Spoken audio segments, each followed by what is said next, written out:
Right, yeah, I think we can start. Well, good afternoon if you're in Europe, good morning if you're in America, good evening if you're in Asia, I guess. Since we're doing in English, I gotta be a little bit more international, huh? Well. So, welcome to Niko's electronics classroom. Okay, no, that's just too fucking tacky. Welcome, anyways. If you're new, I did say I would do some electronics projects every now and then, and so, well, here I am. Before we start, I guess we could, yeah. Before we start, we could probably, I don't know, let's just hop right into it. Though I do have a service announcement, because I was opening up Steam, and I saw this. Little Nightmares is free. So, well, if you fancy it, it looks like a pretty nice sitcom. It looks like a pretty okay horror game. So if you want, you can get it. Yeah. No, I don't want a Coom. Fucking cross, I swear to fucking God, what are you? Anyway, where the fuck is the avatar? Oh shit, did I lose it? Oh no, it's right, but it's down here. Oops. Yeah, probably changed something that I shouldn't have. Anyway, well, let's hop right into it, shall we? First things first, I guess I gotta get you guys acquainted with what an Arduino is. So, well, here it is. It's this little fella right here. Ah, shit. Yeah, it being on the USB cable isn't the most helpful thing to display it. So yeah, it's this little board right here. Shit, I should autofocus, shouldn't I? Yeah, it's got the digitals. It's got the analogs. It's gonna pretty much has everything. Gummies. Little microcontroller here. You can program, do whatever the heck you want. Now, yes, I will come back to later how it actually works, how everything actually works. But right now, just to get yourself acquainted with a little bit of the topology. Here you have a. Can I use this for Fed posting? Oh, I mean, you can yes, actually, you can. If you got Wi-Fi, if you put Wi-Fi on it, you can use it for Fed posting. Like, make a mini server that just spams, Fed postings to wherever the hell you want. But I guess like the crown jewel is why is Arduino good? This is the mega one, but yeah, there are other versions, cheaper ones. Your desktop showing the bottom route. Yeah, I know. I know it's there because like, well, I'm gonna be using a bit like some programs I'm building, so you can just have catch a glimpse of it. Anyway, yeah. So there are other versions of this. Right now I'm using the Mega one, which has a bunch of digital ports right here. The Uno would basically be cut down like this. Just pretty much half the board is gone. The Nano is even smaller. They all have their uses. Oh yeah, my hands. They all have their uses, but like, I mean, the crown jewel of Arduino is basically, this right here. Made in Italy. Gotta have some pride about it, huh? So yeah, I guess let's get right into it. Alright, let me change the camera. Got my keyboard back because I don't have the most room over here. And right, so to start off, let's start off with a bit of Arduino programming. I have Eclipse open right here. I can just start a new file, a new project, new project. Yeah, Arduino sketch. Did he just do a Jew hand gesture? Come on now. We can We can talk about this shit.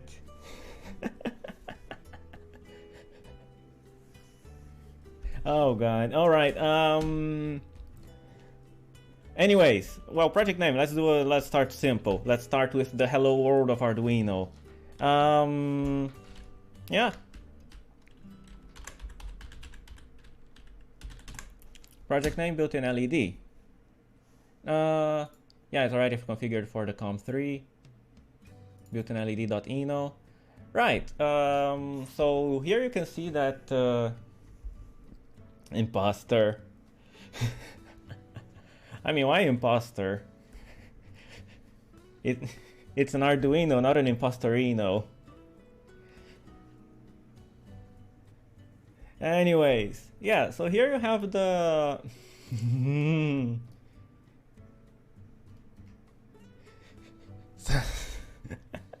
oh god damn it, this is gonna be a long one, isn't it? Anyway, so as I was oh Jesus Christ, the things I have to put up with. Anyways, as I was trying to say, an Arduino program is basically like if you use the default sketches and yeah, if you use the default Arduino stuff, it's pretty much organized like this. You have the like the header, which is where you load all the functions, libraries, and whatever the heck have you not, define even variables and stuff, like even define constants, variables, or whatever. Then you have the setup, which will be the code that is run on initialization. And this is very important because this is only run once. It's the initialization code, so yeah, it's only going to be run once. And then you have the loop, which is basically going to be going around and around and around while the Arduino is on. So, well, I guess if we wanna just light up an LED, we can use just the setup. So include Arduino.h. Oh, another thing, this board has a built-in LED. So to start off, we're gonna be using that since, well, it's already there. No need for other extra components. So, well, initialization code, what we do. I should probably link the Arduino library. Yeah, you know what? Hold on a second. I'll put a link to the Arduino library on the chat so you can follow along.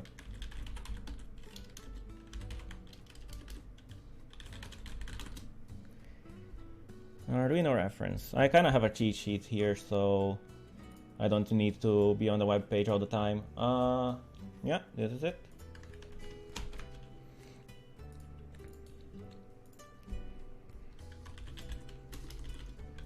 Right, so here's the Arduino library if you want to follow along. Well, it's pretty much gonna do like it pretty much has all the functions that are basic to the Arduino.h, and yeah, it's gonna be everything's gonna be compiled in the end. So, well, where to start? First, you want to define what is the function of well, the digital ports. The built-in LED on your mileage may vary depending on the board, but the built-in LED is on the 13th digital pin on the Arduino Mega. But there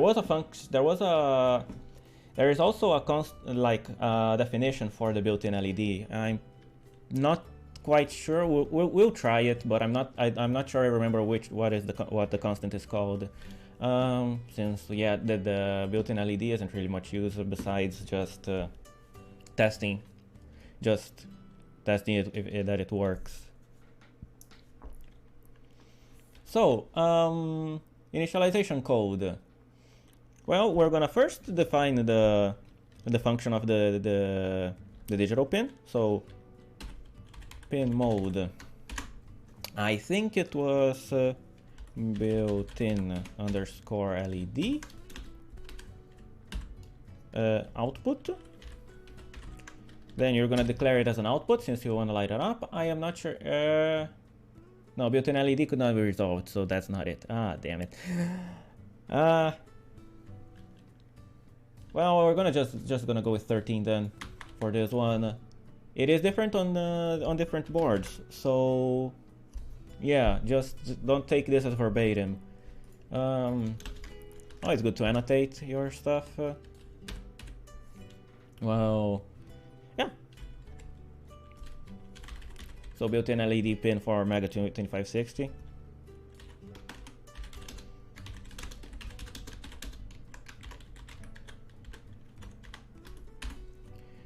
Right.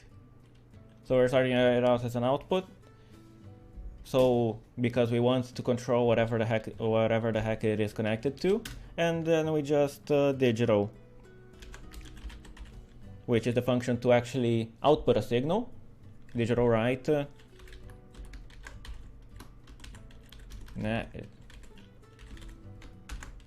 Well, 13, same built-in LED pin. 1, which if you're not familiar with this kind of well, just standard in general, 1 would be a high signal and 0 would be a low signal. So yeah, it will basically when it's oh, I hit the monitor, whoops. So basically when it's 1, it's outputting the 5 volts. It's outputting 5 volts, sending 5 volts of yeah, let me do a little bit of AV terminology. It's sending 5 volts of angry pixies down the line. Oh Jesus Christ, that was, yeah, it's sending 5 volts of angry pixies down the line. So when it's 0, it's just there's nothing going out of it. Yeah. So well, this is already done for. This is already good for starting out. Let's say. So what we do? Let me change camera again. Yeah, here's the keyboard. Here's my little cheat sheet. But the important bit is right here, and I gotta get the cable again.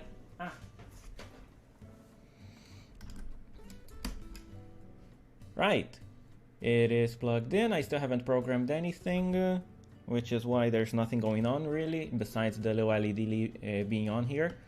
So what we do is, well, let's first save this for good measure. We save this, and we click on, well, first verify. It's always good to verify. Make sure everything is, there are no errors and whatnot. There we go. Perfect. 0 errors, 0 warnings. Took 6 seconds. Well, it's a really tiny program, so it shouldn't really take long. But then we can upload sketch. Yeah, we want to build before upload. And there we go.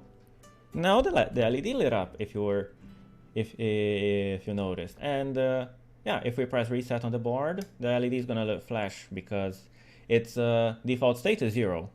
Then when the program starts executing, it just goes to 1. Et voila! We got an LED to, oh shit, yeah, the cable is really, it's gonna be a problem. But voila, we got an LED to light up.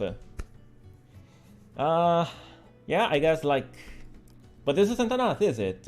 Because what can you do with an LED? Well, maybe make the world's smallest disco party, but that's not what we're here for, is it? Well, what we want to do with the LED is, well, we don't want to do anything with this particular LED. It could be good for indicating things, like just making sure that the chip is working, the chip is good. In case, well, yeah, let me tell a story from when I was from my microelectronics class. So basically, we were doing this. Yeah, we had an assignment to do this little. Remote controlled car, and yeah, we kind of ran out of time during class, so we had to take it home to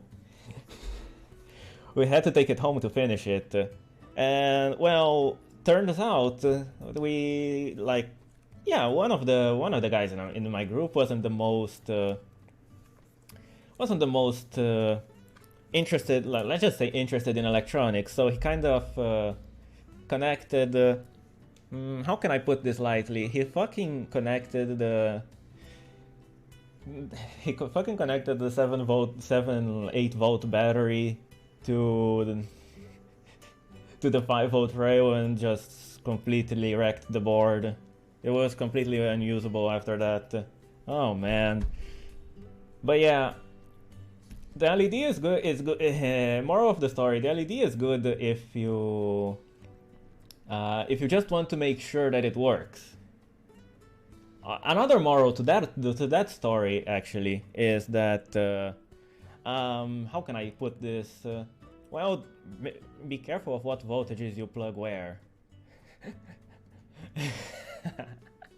Oh man, that was nice. I mean, it was awful, but it was nice. Anyways, yeah. Enough with this detour. Let's do something a little bit more elaborate. I present to you the breadboard. It's not made out of bread, but it is a board.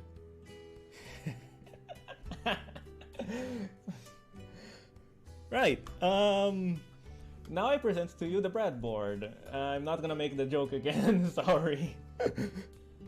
Turns out if you say that. Yeah, for good reason. For good reason. So, yes. What is this? Basically, let me zoom in with my hands. Basically, you've got these. Wow, DriedCam really is garbage. Look at the fucking curvature of that. Look at the fucking curvature on that. Yeah. Anyways, you have these two. This is basically an array of bus bars. You've got oh shit. Yeah. You've got two on each side that run the whole length of the board, which is basically the voltage rails. And then you have these which basically go transversal like this. Just half of it, so you can connect chips in the middle. Cringe. I mean, it's not... I mean, I'm not the one who makes the rules, it's YouTube, but... I mean, why would you even say that? It has nothing to do with electronics. Anyways, right, so, well, I guess the step up from making the built-in LED to light up would be, hold on a second, let me get my, yeah, my desk is becoming increasingly cluttered, but we make an external LED light up, et voila, an LED. Usually you can usually tell when LEDs are just light emitting diodes, as the name suggests. Nothing magical about them. I will take a detour to explain a bit of how a diode works. Yeah, I will take a detour to explain a bit of how a diode works, just to kind of well, just to get it out of the way.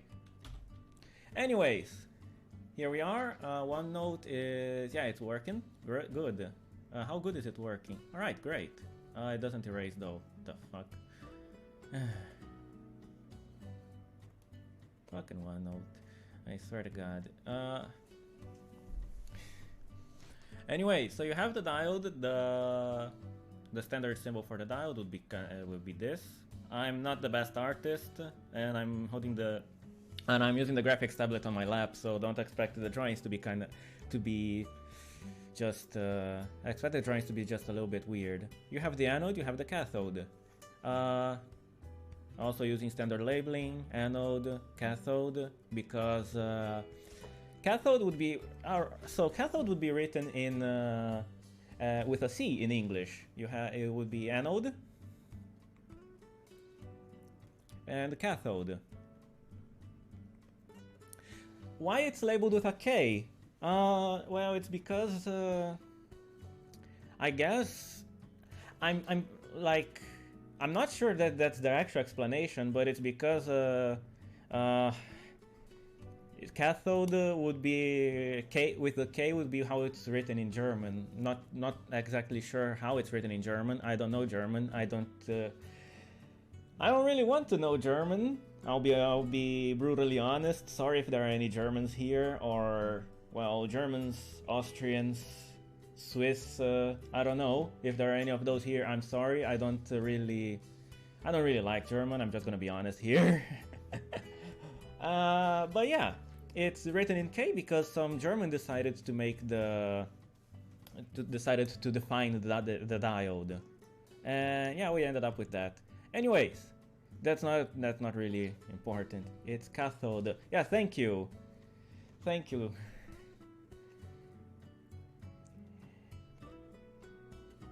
Well, I guess there is a German or one of those I listed before here. Well, someone who speaks German at least. So yeah. Anyways, how does a diode work? Current flows in this direction. We label current with I. Well, actually, this is AC current. Let's make it accurate. Current goes in this direction. Diode is on, given that there is enough voltage. What the diode on? The on voltage for a diode can vary anywhere from anywhere. I forgot the L. The on voltage for a diode can vary from anywhere like 0.4 to 2.5 volts, even 3, depending on the diode. But yeah, you have this range of voltage that as long as there's this voltage across it, it's going to conduct. The current's going to pass through. However, and let me clear up a little bit of space here. No, let me move this down a little bit. Yeah, sure, fair enough. However, if the voltage has inverse polarity, well, it's just not gonna do it. You can't make it. Usually, and I'll come back to that later. You usually can't get any voltage to go across it. But there is one condition, and yes, and I can't stress this enough. I'll come back to that later, which it actually can. So basically, I mean, yeah, I need a graph. Yeah, this will do. Yeah, I haven't really used OneNote a lot, if you can notice. Anyways, so basically the characteristic of a diode would be, this is a voltage to VI. This is the characteristic of a diode. You would have 0 all the way from negatives to around the 0.4, which we call V on. 0 to all the way to the 1.4, and then just whatever current you throw at it, whatever current you can throw at it, which is pretty good since diodes make since then you can just rectify current and you can rectify currents and things, and well, basically nothing happens. And now I'm coming back to that however, because in actuality, oh god damn it. Actually,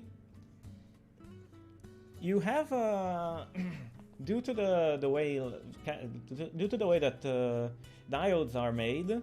Well, and I won't bore you with that, because that's a whole field of study in electronics itself, and yeah, I don't want to spend an entire semester explaining it for you. But well, when you reach a certain reverse voltage, it kind of has the same effect. This is kind of drawn awfully. It should be straight. There, yeah, that's good enough. But when you reach which is the reverse breakdown voltage, it just goes down. This isn't really important for the LED since we're not going to be putting any reverse voltage, but just keep in mind, because there are some applications where you use voltage, where you use diodes in the breakdown region, which would be over here. Yeah, let me label it a little bit better.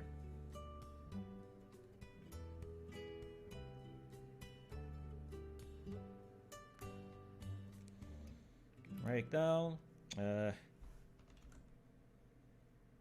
off, on. Right. So yeah, there are situations which you use the diode in the breakdown region, but well, we're not gonna be talking about those now.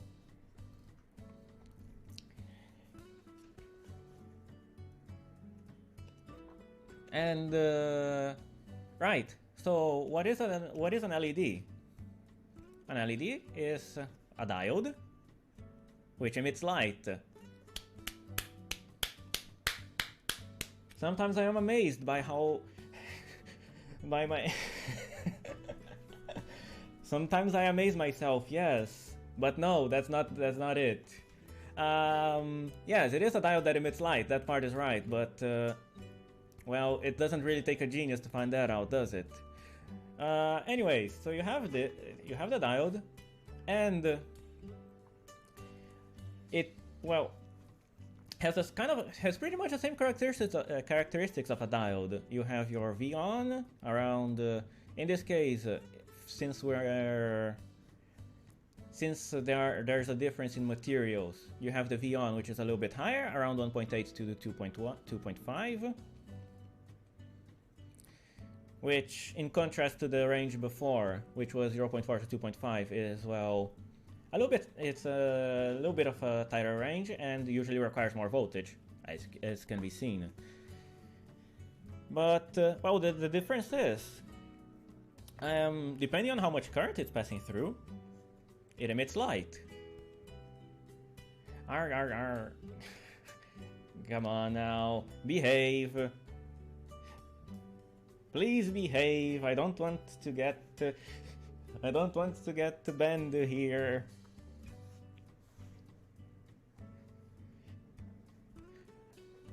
Yeah. So when it emits, when there's a certain amount of current passing through, it emits light. How much light? Well, depends. I don't really have a data sheet for a diode here currently, but we can. Most of them are going to emit light at around 20 milliamps.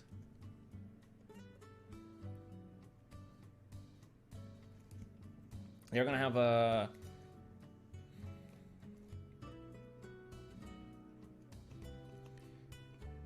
they're gonna emit light at around 20 milliamps.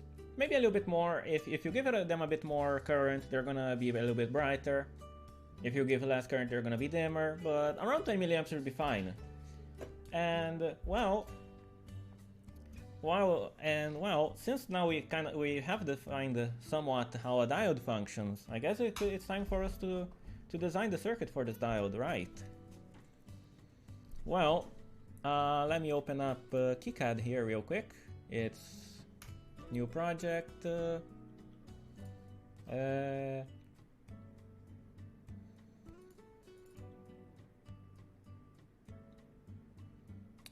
Here it is, KiCad.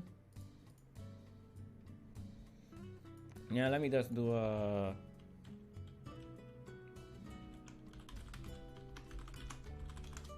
Right, single LED. Let me make a schematic here, so we can add some components. Place. Yeah, I should really learn the shortcuts.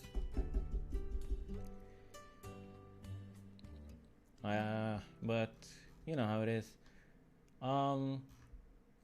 Right, LED. Let me just get a generic LED. There we go. Generic LED. Voltage source.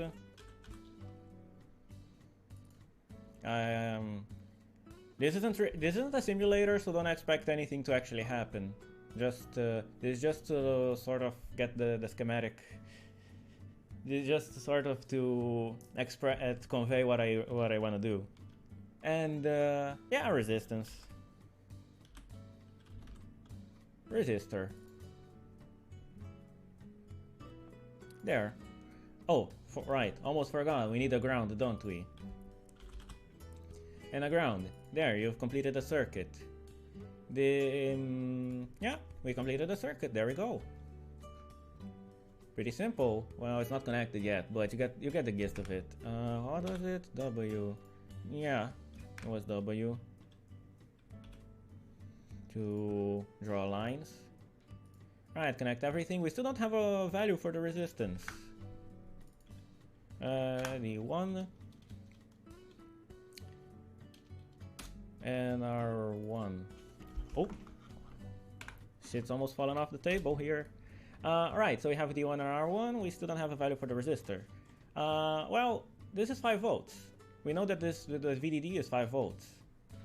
So what we can do is, let me hop on to OneNote real quick again, and right, let me draw the graph. The kind of useless have drawn it there, but we'll R D VDD equals 5 volts and ground. Great, perfect. Now, how can we make this how can we make this? Well, how can we control the current that goes through?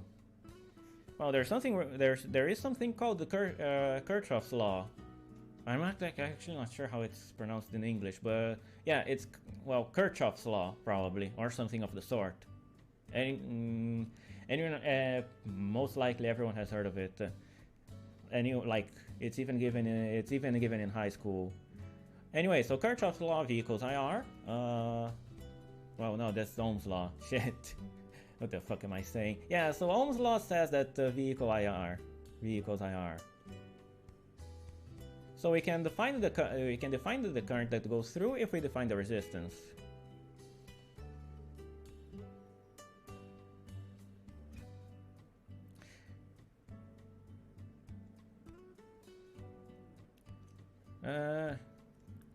So we set the resistance to get the current to 1, or vice versa.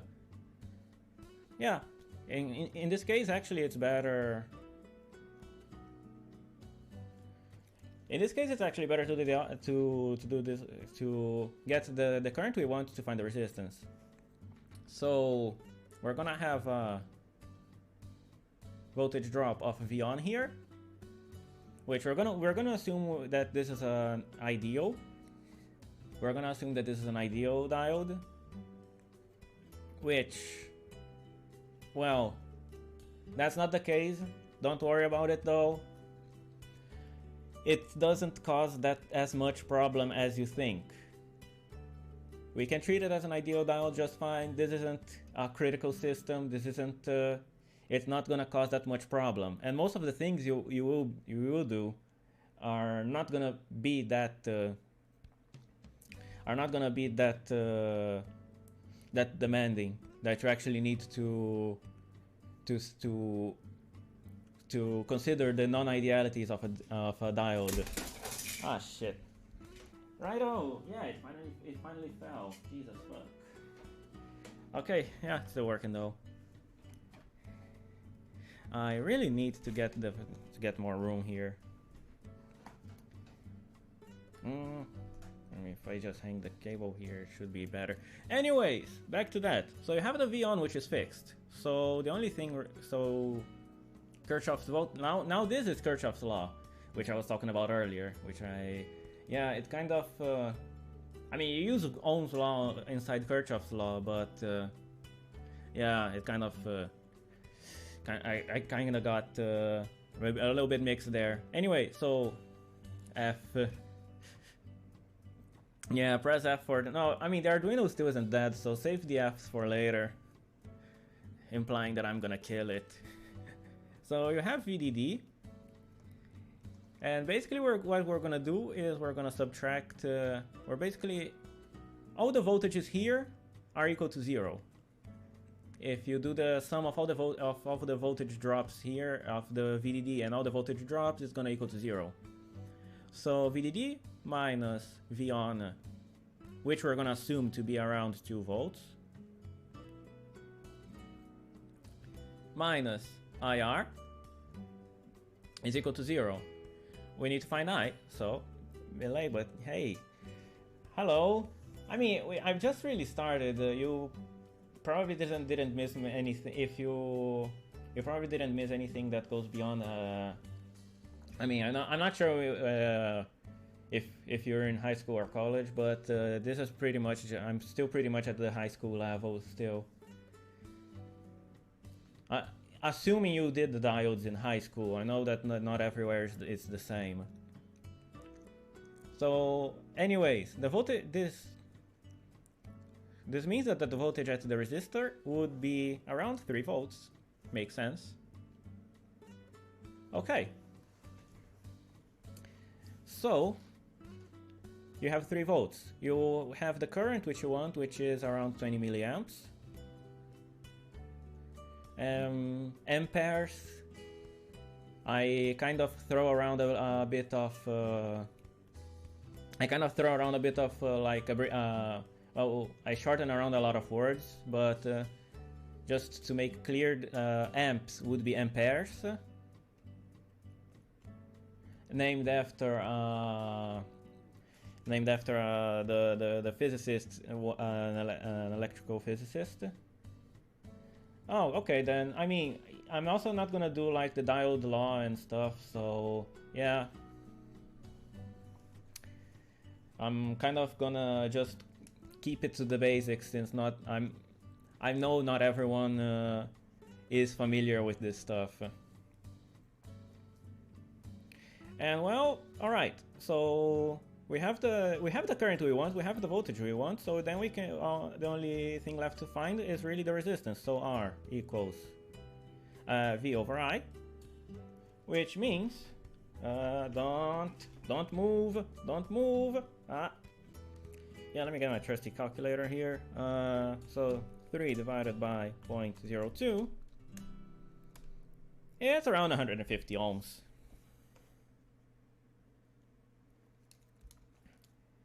We should get around 150 ohms. I'm not sure if my resistor kit has 150 ohms exactly, but I'll check it out. And actually, yeah, right, look, it's a box of resistors. I bought it off Amazon. It was like 20 euros. Resistors, as long as you're not using them for like, resistors from actually known brands can be a bit expensive, so don't mind buying stuff from Amazon. And yeah, we have 150 ohms here, so which is good. Let me just find it. Which is gonna be a chore, so give me a second. I haven't actually scripted any of it, so yeah. Like all the calculations I'm doing right now too.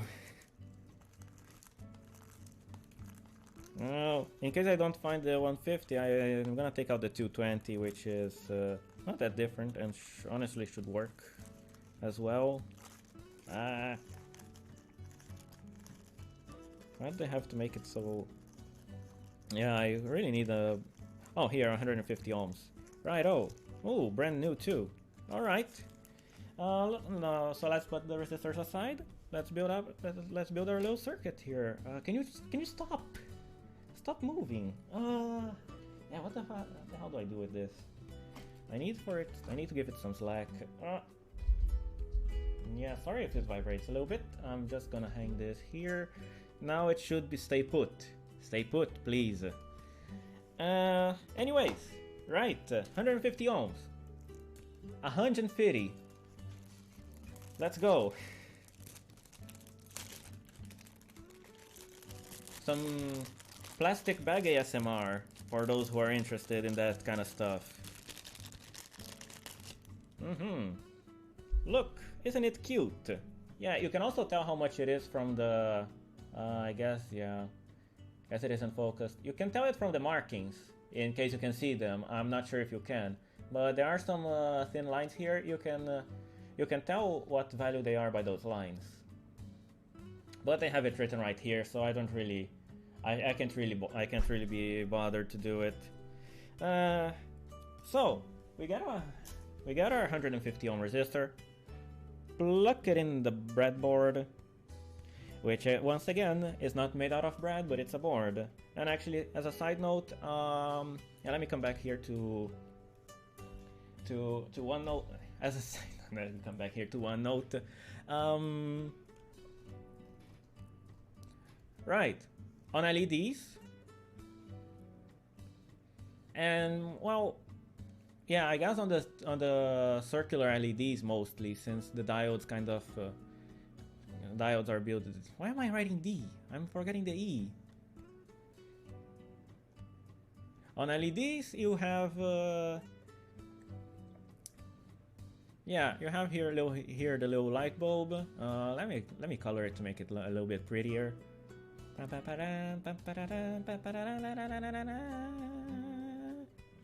Right, yeah, you have here the light bulb, it lights up, big whoop. It's a light bulb, oh no. But yeah, you have here two legs. One is a little bit shorter, one is a little bit longer. This isn't a drawing mistake, it's actually like this, you can look. Look, one's a little bit shorter, one's a little bit longer. They're also a little bit bent, but, well, you know, it's thin metal, what can you do? Yeah. Why is this 7 appearing everywhere? What the hell? What is this? Anyways, this is... the long one is the plus. Oh shit, hold on. I think I made a mistake up here. Oh shit. Yeah. Yes, I have made a mistake. The K is the one on the is the positive one. And the A is the negative one. Whoops. Right. But the rest doesn't change. It's just cathode is positive, anode is negative. Yeah. How is it? Shit, yeah. Ooh.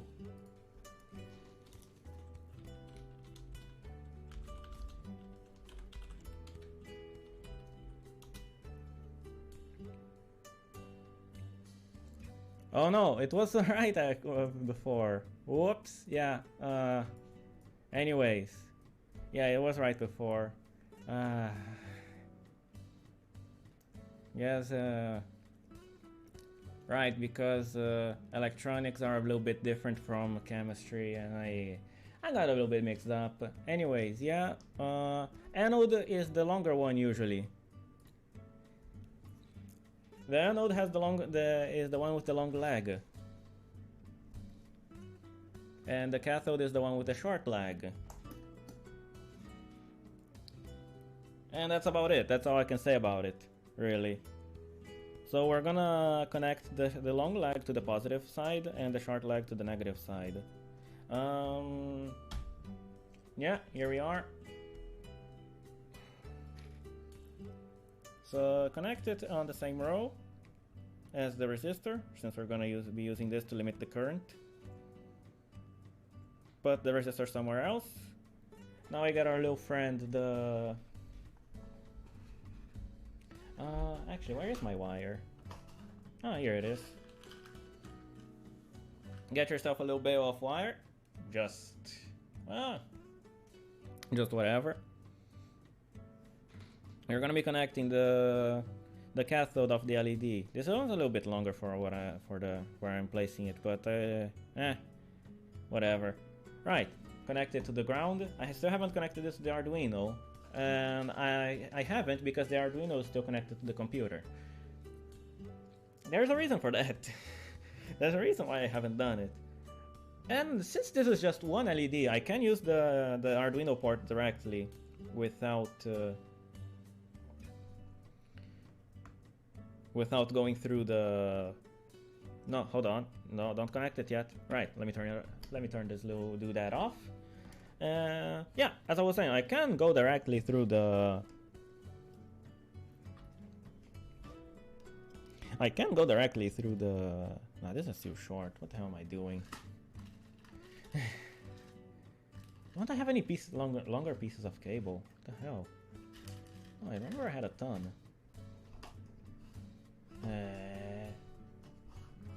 Well, not to worry not, my friends. Because I can always cut more cable. Do cats have short legs? I mean... I don't think so. Yes, get some cable.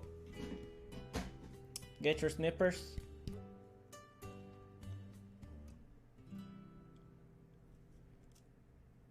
Keep this away from any important bits. Oops.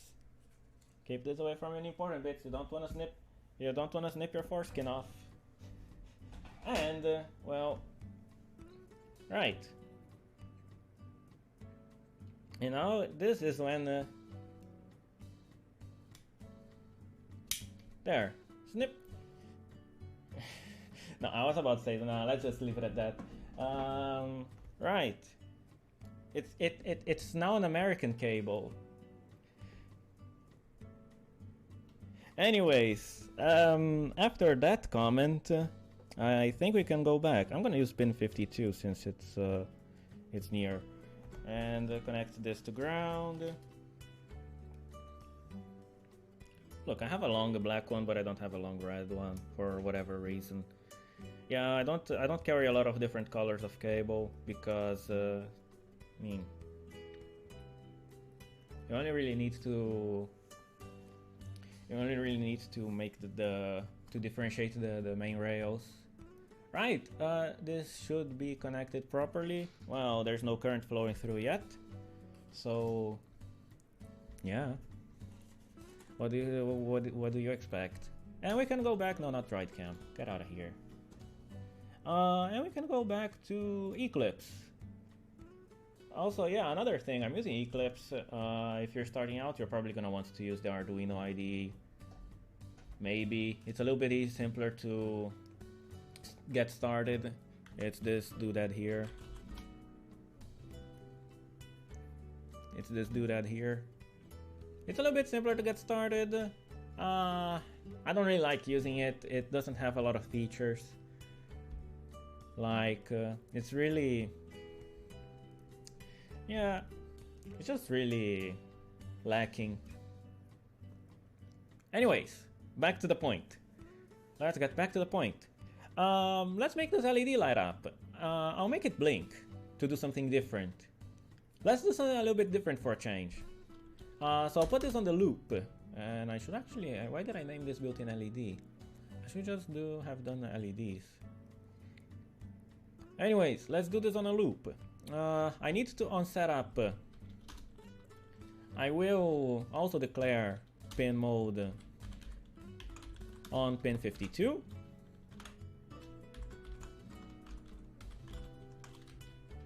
Which is the pin we're going to be using now. And now, no, I need to write it inside the loop. The loop. Right. Yeah, so digital write.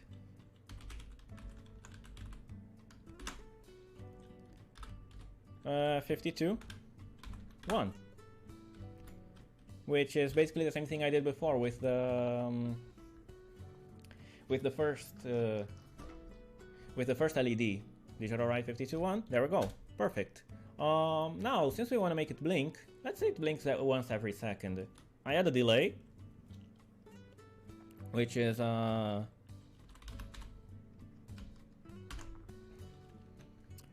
of the Arduino default functions. Send loop, brother. The hell does that mean? Honestly, I have no idea what that means. Anyways, we add 1000 because delay uses milliseconds for notation, so 1000 milliseconds make a second. I think that makes sense. Don't know about you, but yeah, it is what it is. That's all I can say. It is what it is.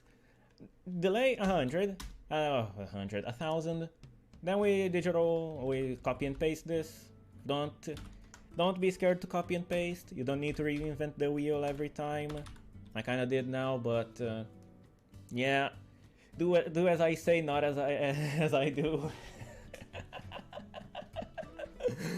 Oh god. Yeah, do as I say, not as I do. Just don't worry about it.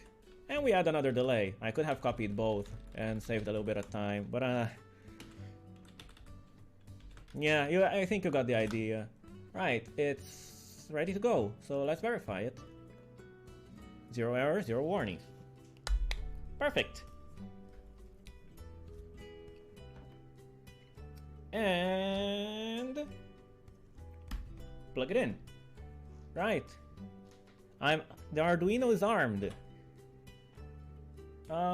Nothing is happening. Ah, shit, did I actually break? Oh no, wait, there it is.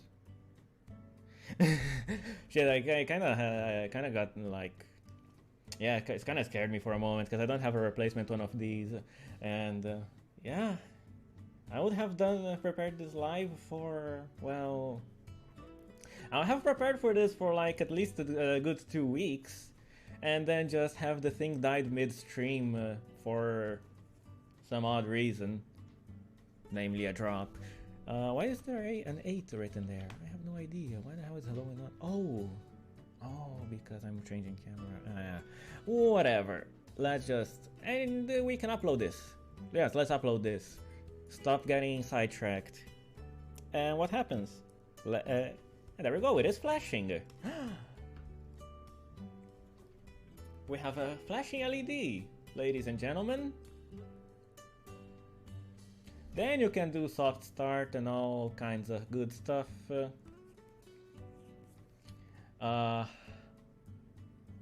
We can do soft start and all kinds of good stuff. Where the hell did my avatar go? What's going on?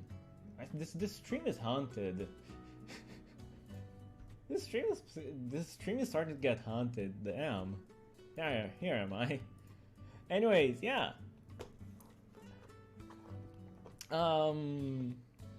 We made an LED shine. I guess. Well, that's halfway. That's halfway there. Cause, well, now I kind of introduced the next topic of what I'm gonna do. It's been 1 hour and I've talked about only making an LED light up. Wow. Anyways, time really flies when you're having fun, eh? Anyways, we're gonna introduce the next little feller, which is cursed. Yeah, it really is cursed. We're introducing the next little feller, which is this little doodad here. Yeah, hold on. I'm gonna droid cam here to focus. Focus, you fuck. So I'm getting too influenced by AVE. No, don't turn her over. Focus. Focus, you. Yeah, you have the little doodad here. Don't think you can read the label, but it's a 2N7000 MOSFET. Just your standard affair. And then now it gets a little bit tricky. I actually might not be able to cover OpAmps today, but well, we'll try. Cause now it gets a little bit tricky because we're getting into like real shit. We're getting into some real shit, and I'm gonna have to go back to OneNote for that. There we go. OneNote. Why are 7s appearing everywhere? I don't know. Jesus. Anyways, right. What is a MOSFET? Why am I writing a P? I mean, it's an NMOS. What the hell is this? Yeah, I think I'm starting. What the hell's going on? I really need a new graphics tablet, don't I?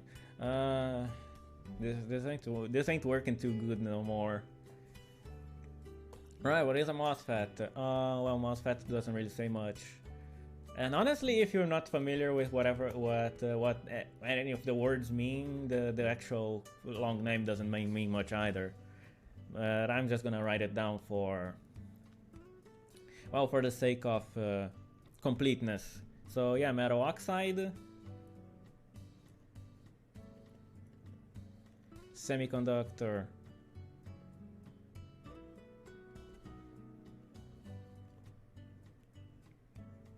Field effect. I forgot an E and an F. Yeah.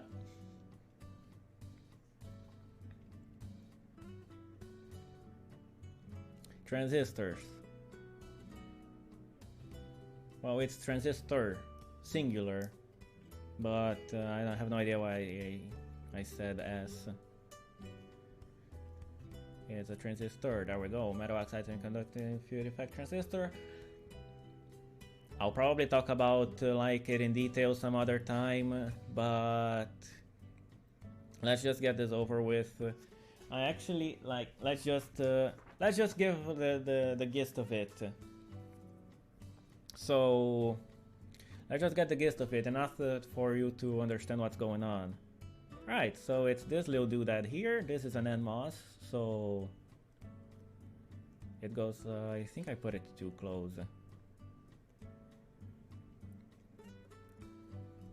Right, so this is an NMOS. You have the... Yeah, this pen isn't working too good no more. You have the gate, you have the drain, you have the source. Again, why the nomenclature is a little bit weird on this one. Why is the drain the one that receives voltage, and why is the source the one that dispense, like, why is the drain supposedly at a higher potential than the source? It's a weird story, but basically like current flows this way. Yeah, current, there it is, we all know it. We've explored it a little bit here before. Current flows this way, but since the concept of electricity was invented, since electricity was conceptualized before the electron was actually known. I gotta drink a little bit, hold on.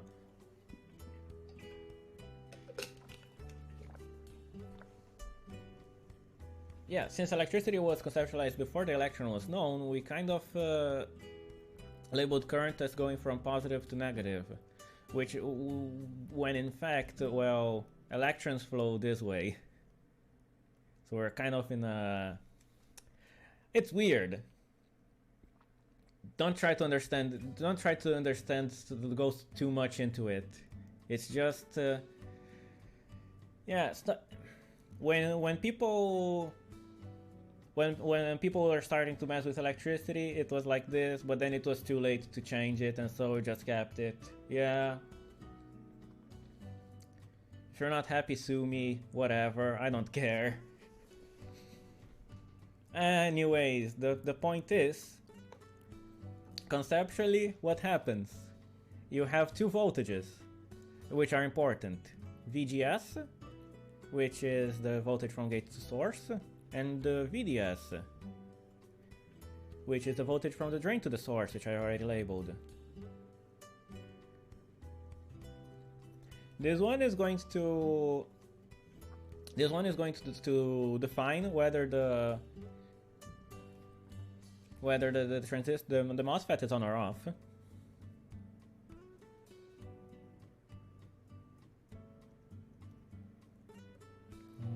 State.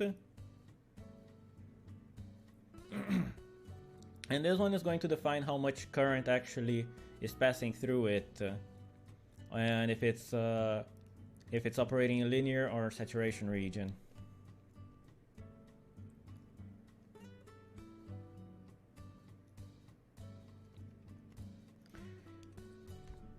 Because if VGS, which I mean, I'm oversimplifying this, but if yeah, actually let me give you the whole let me give the whole rundown since we're already here. At most, I'll divide this in two parts. Do the next part next week, and yeah, not much else to say. So, if VGS is bigger than VTH, which is another, I actually haven't talked about it, have I? is the threshold voltage. It's a threshold voltage for it being on. That's basically the definition of it. VTH. It's how much voltage you need to apply to the between the gate and the source to turn it on. And if VGS is smaller than VTH, it's off. Why even smaller than 0? It doesn't make a difference. VTH off. And there you have defined it. Now the thing with VDS is a little bit different. Because you actually don't define, you can't actually control VDS directly. It is controlled by the current that's going through. If the assuming on, if we assume that it's on, you're gonna have the MOSFET current equation, which ID is K N half VGS minus VTH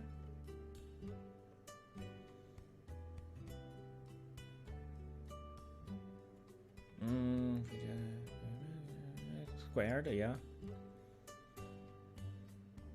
yeah, right.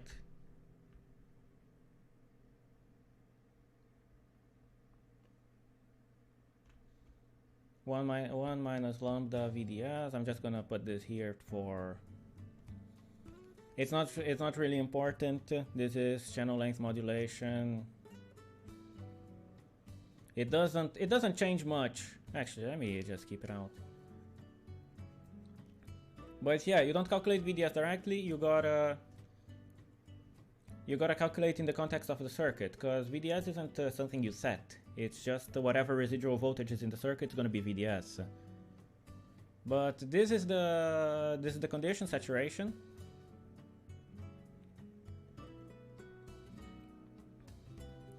And it occurs if VDS, after you calculate it, actually we're going to do an example in a bit, if VDS is bigger than VGS minus VTH.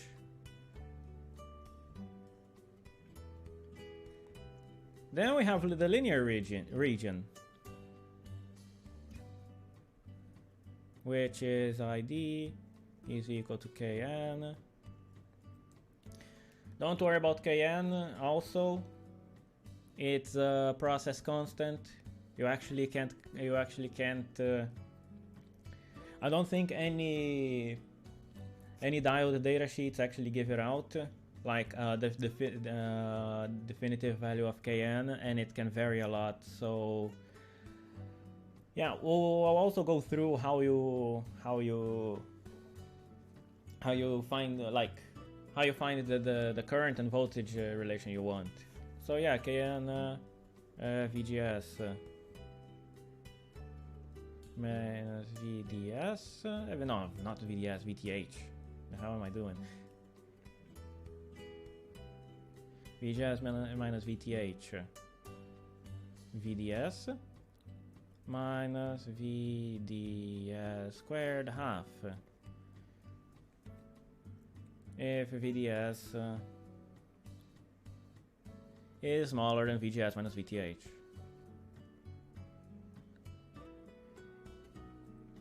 And yeah, this is just for. I'm just listing these for code for like, well, just to as a good to know,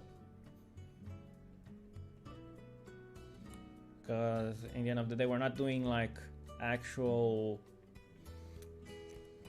rigorous engineering. It's just and you won't actually use these when designing a circuit.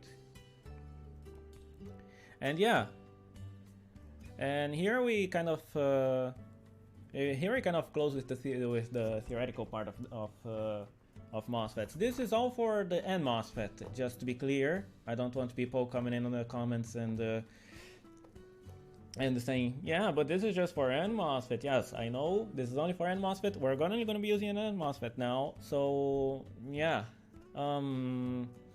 either way, anything that's here, just turn it around, and it works for P MOSFETs as well, which are the other type of MOSFET, really. And well,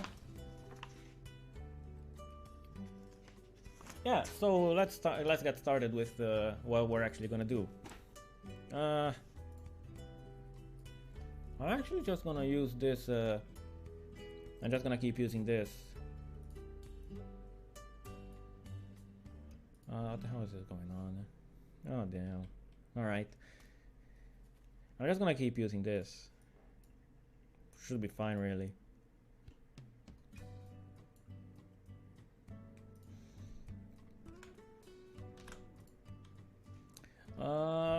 NMOS. Yeah. This one has an extra terminal, but we just short these two. No, I don't want to. Right. So we connect it up like this, and we can already. There we go. Connect it up like this. These two are shorted on most actual on most actual MOSFETs you can buy. They're gonna be shorted too. So don't worry about it. That's just how it is. And we'd actually have to talk a lot more about what is that terminal. So I don't really plan on talking about it, since it's a whole topic in on itself. And yeah, basically we is there an import? I can't define an input, can I? Analog ADC, battery comparator.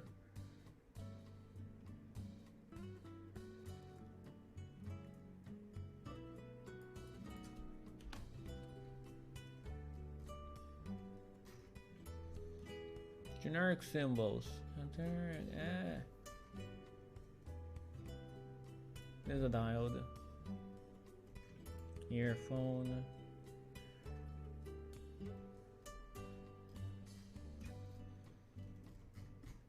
Should be on I, if anything.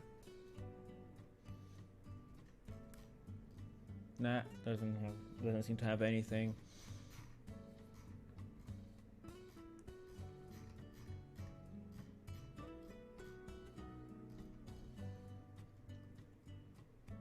Yeah, okay, whatever. So just label it manually. So yeah, this is basically gonna be the pin input. How actually do I place text? I should really learn. Yeah, Shift T. Put. All right. There we go. Input. Just to label. So signal goes here. You're gonna have to solve the equation for this. It's not fun. I will actually show. The equation will be something like.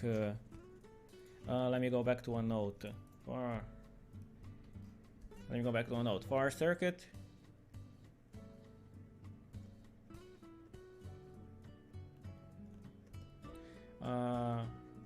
VDD.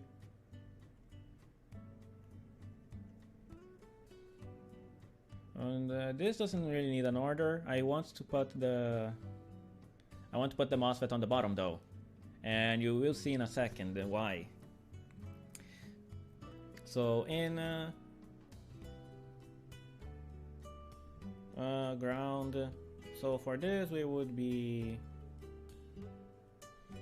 VDD minus D, V on minus IR minus VDS, because you hear drain source, is equal to 0. Yeah, you didn't change much from the last formula. It's just added the VDS here. So yeah, that's it. So what you do is you need to find I, as always. Well, you need to find the V here. But in this particular case, since we're working with a MOSFET, we need something we need to work about it a little bit different, because the current is actually defined by the voltage, the VDS.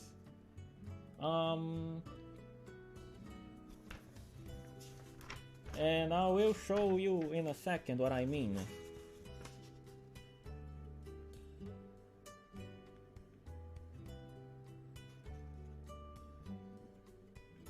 Yes, here we go.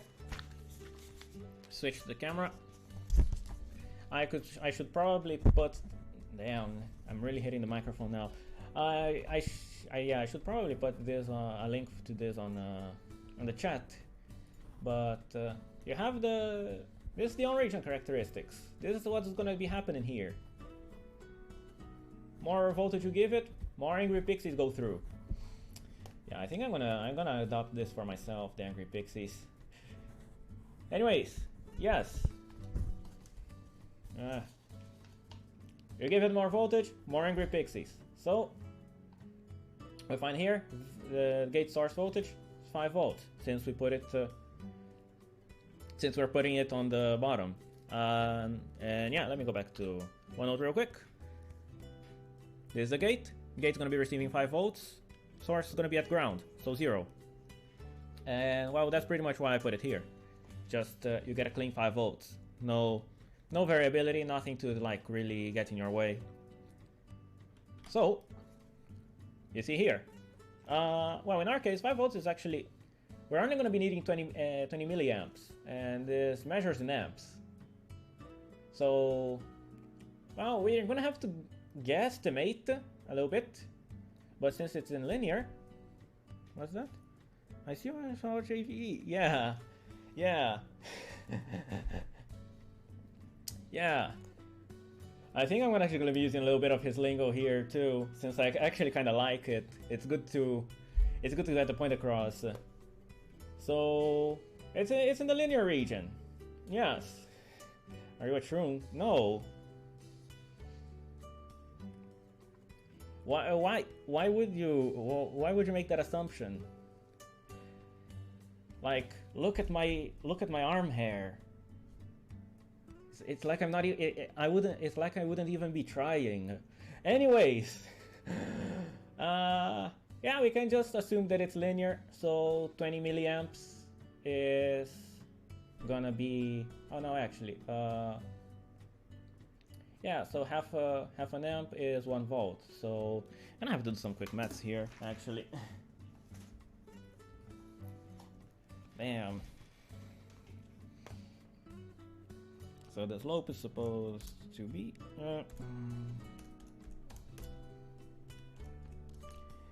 alright, so 100 milliamps per volt. So to get 0.02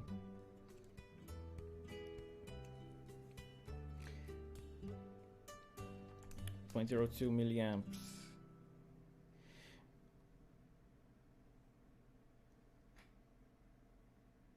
Yeah, we need just 40 millivolts. That's not really what it was. What I calculated before.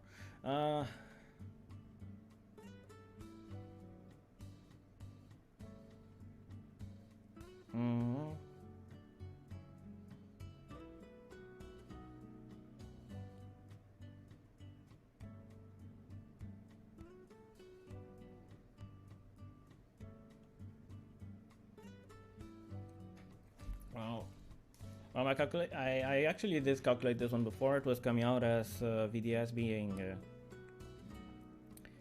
around what, 100 millivolts. Well, worst that can happen is we're gonna have a little bit of magic smoke coming out of the LED. But besides that, yeah, not really a lot can happen.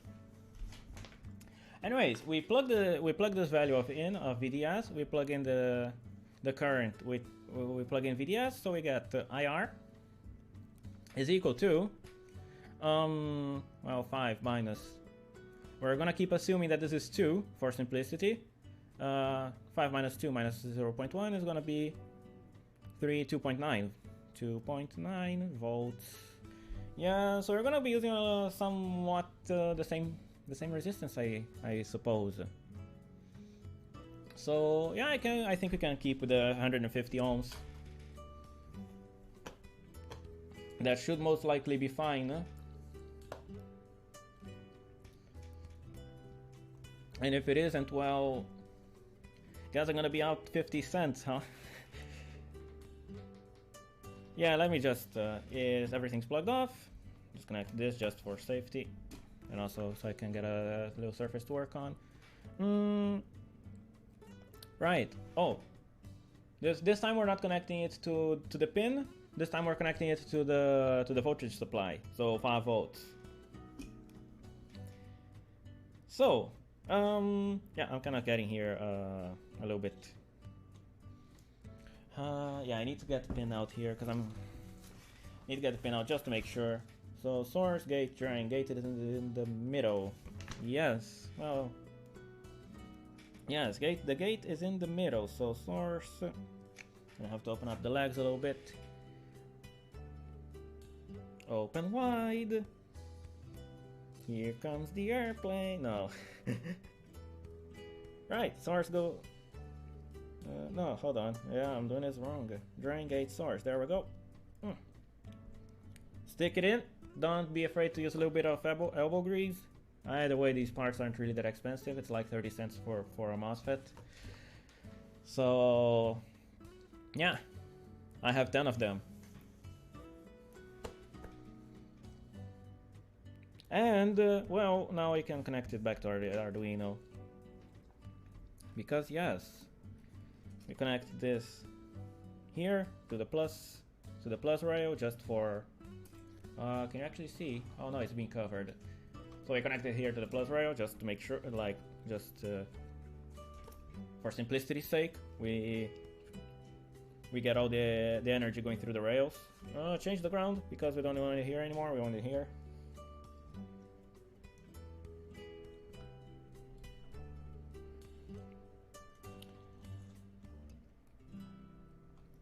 Well, let me get my magic box of wires. Magic box of wires that magically makes my long wires disappear for some odd reason. Right, connected to the LED. Yeah, I'm not really giving much of a tutorial on how to actually use the breadboard, am I? But, well, I'm gonna post all this.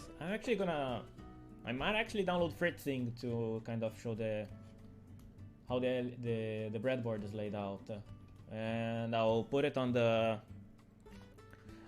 Git repository after this is over. Might take a day or two, but you know how it is. Yeah, this should be done. I need to connect the gate to something, and I think I don't have a long wire for that. This one might work actually.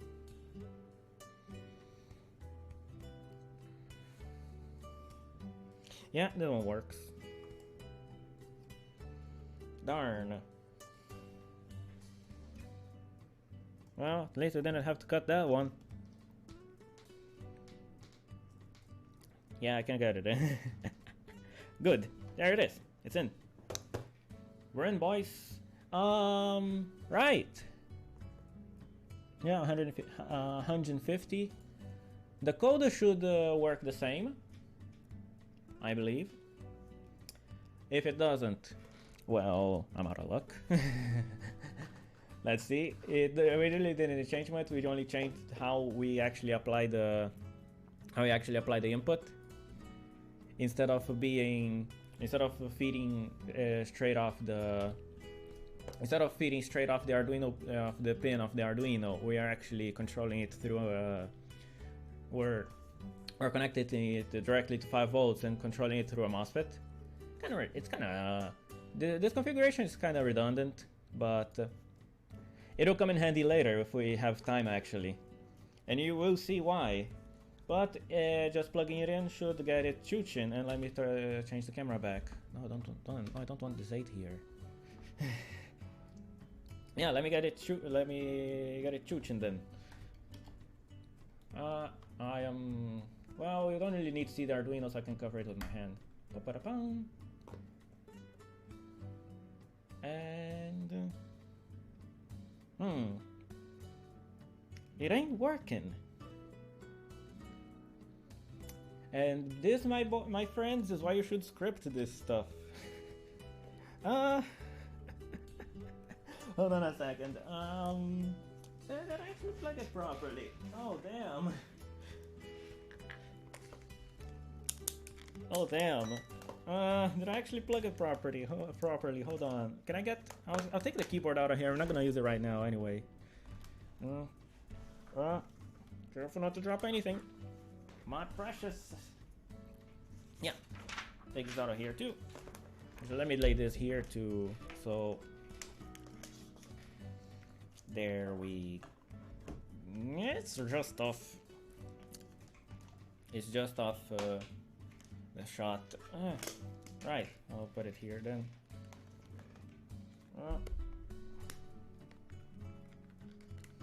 Yeah, this will work. I hope. Unfortunately, I don't have one of those USB multimeters, so this will have to do. Oh damn.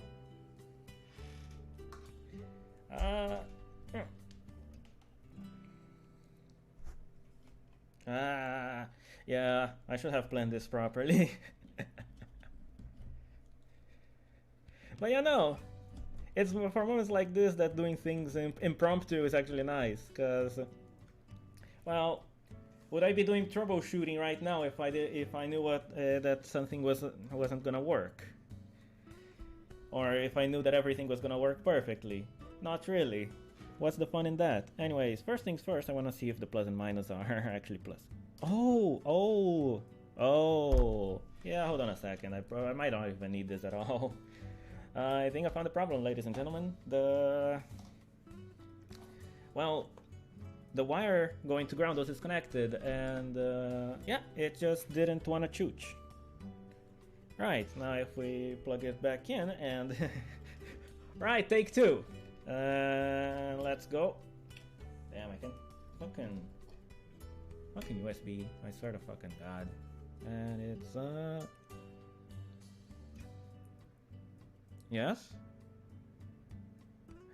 it's on, but it still isn't flashing. Oh no, that's weird. Everything should be on. Oh, yeah. No. Yes, I forgot. I changed the layout in a way that will work, but I forgot. These are polarized. You can't just reverse the way they're getting the voltage, can ya? So, well, turn it around. Wait, hold on. So this is actually flowing. Yeah, turn it around. And contact. I'm getting to A2AV. I need to get my own identity, don't I?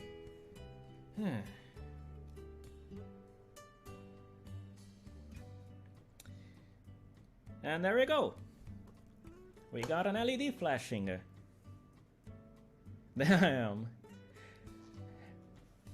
Like, just, I mean, yeah, it's kind of weird for a UPS to just fucking die like that. What happened though?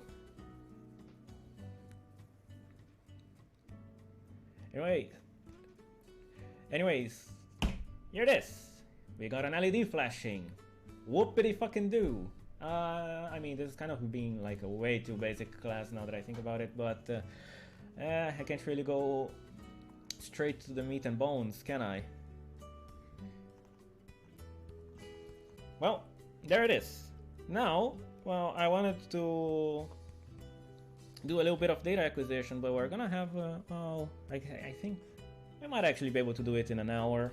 We're gonna introduce you to this, we're we're gonna have to introduce two little fellas still. Should ground myself real quick. Right. How do you autofocus again on Droid Cam? It's Control A, but I need to be... Yeah. Here we go. You probably can read the label. It says it is a CD4051. Focus! Jesus Christ! Yeah, it is a CD4051. What is it? It's a multiplexer. What's a multiplex? Well, multiplexer and a demultiplexer. In this case, we're going to be using it as a demultiplexer, actually. But what is a demultiplexer? I hear you ask. Or a multiplexer. I'm just gonna do one explanation for both, actually. That could work. And it disconnected from mains and with a 300. And it turned off my PC somehow. How the hell? How the hell?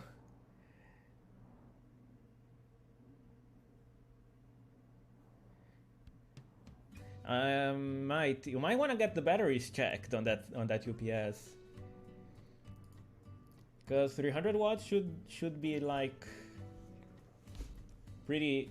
It should be pretty low for like UPS to handle. Like shouldn't have any trouble with it.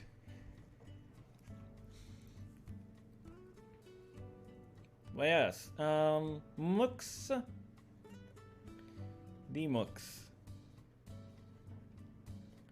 or multiplexer, the multiplexer. Do I really need to write this? I guess I will for completeness. I mean, it's not like I'm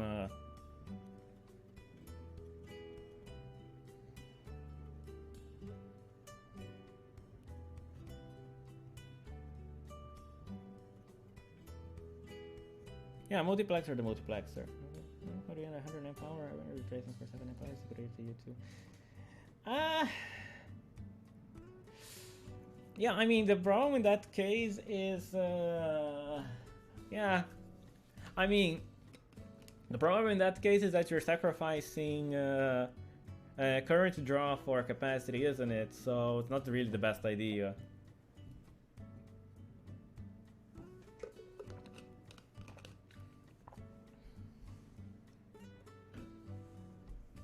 Anyway, the multiplexer. You're gonna have a little... I'm not gonna draw the logic inside of it, but you're gonna have a little box. I drew a horrible box. Hold on, let me draw it again. This time using shapes, because Mama didn't raise no fool. God damn it. Alright, Mama raised half a fool. Right, right, let me make a little box. That's pretty much how... Where the hell did the box go? What the f... Oh god. What is going on here? Anyway. Oh, okay. Well. Anyways.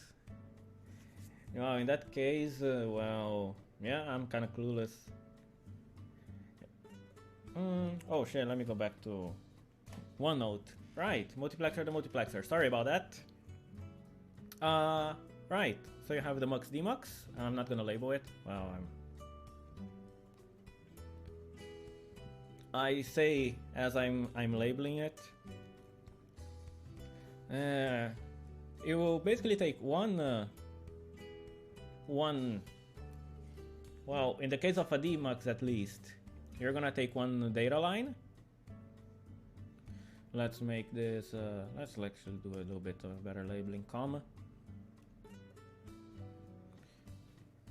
My sentence is group. Look around. All right, I'll check it out later. Right. So you're gonna have the common port, common input output, and you're gonna have a series of ports here. Let's label them as P1. Well, let's be honest. Let's label the P0, P1, P2, and Pn, since I'm just drawing a generic one. So you're gonna use a series of logic to get basically a binary number. In this case, it's 3 bits. Well, 3 bits, you would get up to P8. So yeah, let's just change this to suit it. I should stop being lazy and just rewrite it. Anyways, yes, P8. You're gonna have a 3-bit input, and which basically take the COM and send it to one of the 8 outputs. Right. And now you ask.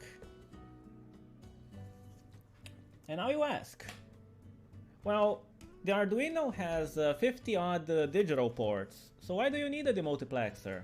Well, and to that I say, not everyone's going to be using a Mega. You're not going to use a Mega for every project, are you? At the end of the day, this is great for like bigger projects, but yeah, if you want just something that's compact and doesn't use a lot of power, you're gonna want to get a smaller unit which has maybe 8-9 digital outputs. And yeah, this just isn't gonna cut it. So I would rather in this case take the constraint of trying to use the least ports as possible on the device. Because I mean, what is engineering really if you don't have constraints?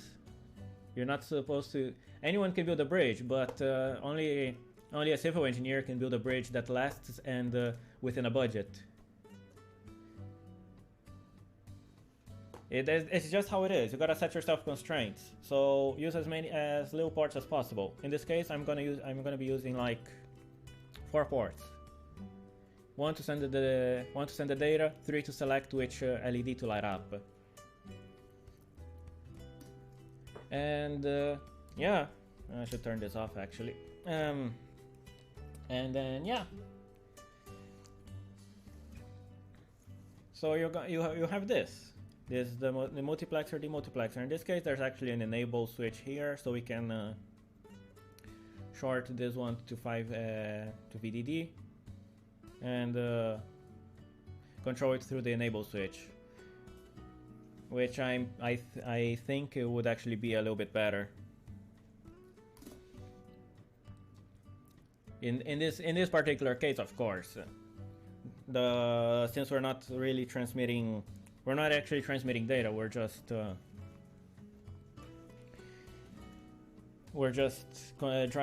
driving a few LEDs. So yeah, now, right. We're not gonna be using it right now though. We're not gonna be using it right now because I want to introduce like actually the big project. It's 6 p.m. Think we can do it. I'd have to get a few. I'd have to get a few other stuff out of the way actually. Yeah. Also, I would actually have done this last week, but I would have done this the last week, but I was a dumbass and forgot to buy a headphone jack. Kind of like Apple really on their last phones, huh? But well, if you were born after, I mean, no, that would be too young. If you were born after the iPhone, well, when did people start like? What was the age that people's first phones were an iPhone? What was it? This iPhone 6? Yeah. Well, if you were born, if your first phone was an iPhone 6, I have some news for you. Well, not really some news, but I have something to show you. Voila! It's a headphone jack. You might not know what this is, but well, trust me. You should really get a phone with one. It's just so much better to listen to music to. Yeah, this is a headphone jack. You can we can actually also use this for microphones. We're gonna be using this with a microphone, but yeah. Now, if you don't know what a headphone jack is, well, now you know. It sends audio data. It's used to plug in stuff like. Let me get the headphone, the microphone that we're going to be using. It's this piece of crap here. Got it for like €2 a few years ago. It's a Zalman, not really that bad, but yeah. You see the Pokebit, and you see the Pokebit receptacle. And yeah, no, I should really focus. Oh, it was a 7 when they removed, yeah. I mean, yeah, in that case, I don't really think anyone is gonna be that young here. Oh, yeah, and I keep hitting the microphone. Anyways, yeah, Pokebit goes in the Pokebit receptacle. Ah, this is really fucking crunchy, Jesus. This isn't a really good headphone jack now that I use it. Oh, damn. There. Oh, it's in. Took a... Oh, now I bent the common ground. Ah, there we go. It's in. And it's gonna be a bitch to get out. There we go. Anyways, here's our headphone jack.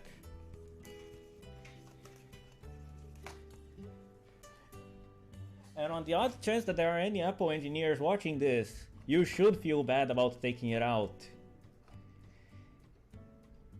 Like, shame on you. But who am I kidding? There aren't going to be any Apple engineers watching this. Well, and with this I just lost any chance I had at getting a job at Apple. Not that I really wanted anyway, but... enough of that. Yeah, so... Now we have... we have this little spider here. Yeah, it has 8 legs, so I call it a spider. It's an operational amplifier. If you do technical college, if you do technical school, you've probably heard of it. If you haven't, well, I'll explain to you in a bit what happens, what it does, and why we're going to be using it.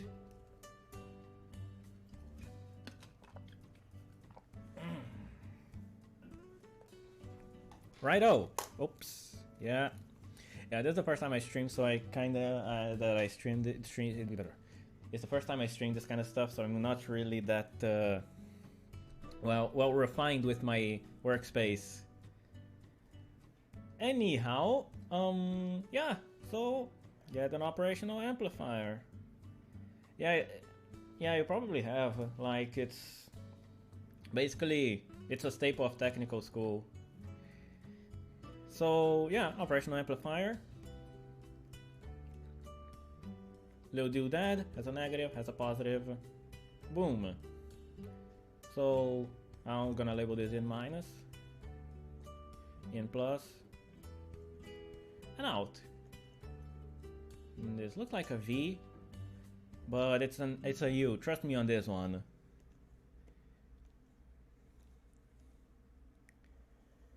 Yeah, I just made it worse, haven't I? just forget about it. So yeah, what does this do? It basically out. Well, no, it's not an out. It's not simply out.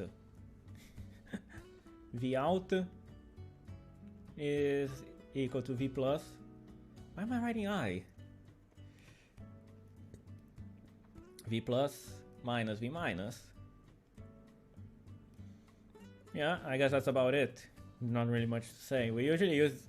I'll get to it in a second, but we usually use this in a feedback configuration. And we'll get to it, like, real soon. Because that's what we're actually going to be using it for. Because at the end of the day, well, V out equal to V plus minus V minus is actually a bit of a oversimplification. This actually amplifies. As the name suggests, it's an operational... Yeah, I should have written this earlier. Oh no, amplifier. Yeah, this line is getting in the way now. It's an operational amplifier. It has a gain, which I'm gonna label A. A equals... no, actually, let me be more precise. A equals open loop gain.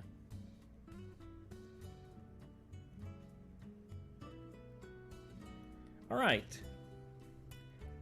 Very good. A is the open loop gain. So, so what does that have to do with anything? Well, Why don't we use this just like this? Well, we can use it like this, but if we just use it on an open loop, A is of the order of 10 to the 5. So even if you have like the tiniest, well, yeah, actually, V out is equal to A times V plus minus V minus. Yeah, A is around 10 to the 5, so even a small variation in voltage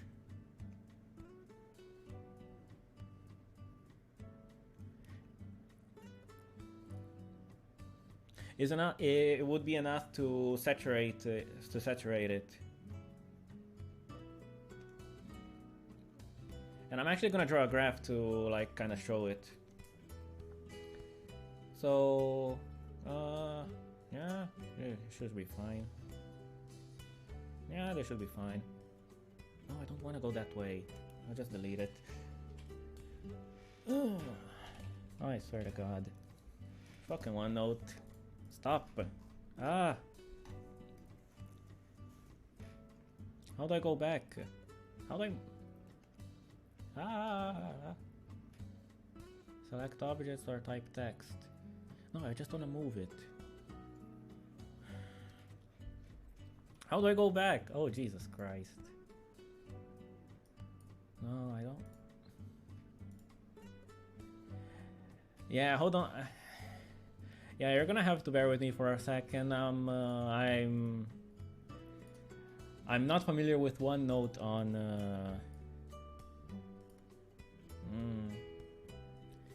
on untouched screens.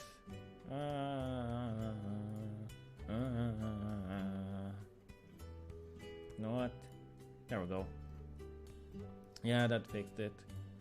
Anyways, we will not insert insert a table.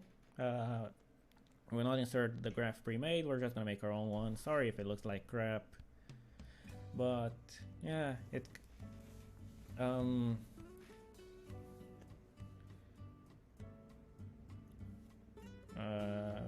VDD minus VDD. I'm doing this all under ideal conditions. I should stress that. Hold on. I'm not gonna use the rainbow pencil.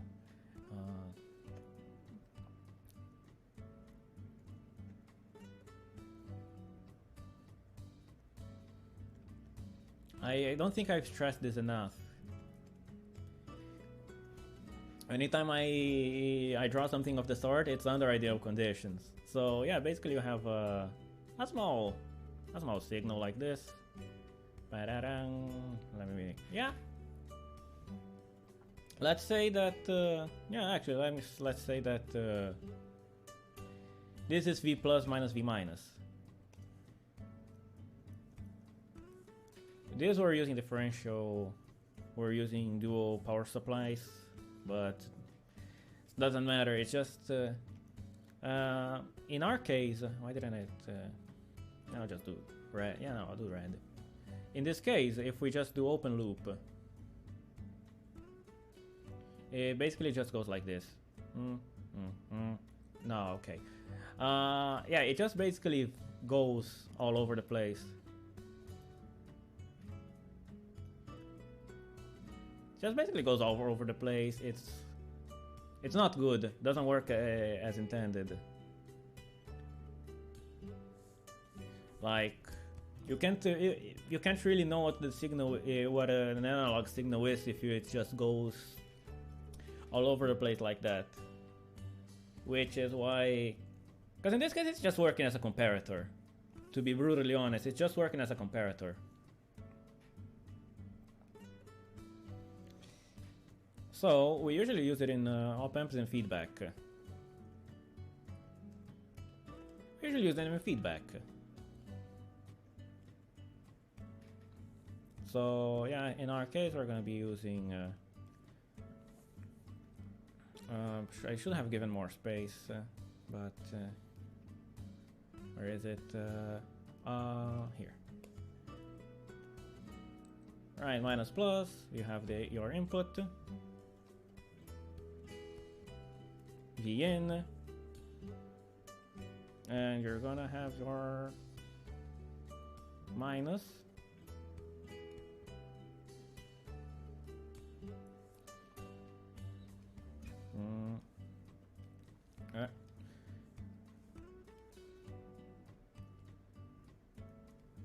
have we're gonna have the two resistance laid out like this. Lask, you probably know this, so I mean just V out. Yeah, I'm gonna label this as V out now. So what happens here is here there is a little bit like in this type of configuration, since there is a voltage the voltage is sort of like the current sort of comes back. Since the current comes back, there will be, I'm not gonna explain feedback in much detail, but you're gonna have a situation where these two are gonna want to be equal. You're gonna have basically a short circuit here, which isn't true. This is I should stress, this isn't an actual short circuit. It's just because they want to be at the same voltage because of feedback, of negative feedback. So yeah, you're gonna want these two to be the same. So what happens is you have that V out is equal to V in minus V minus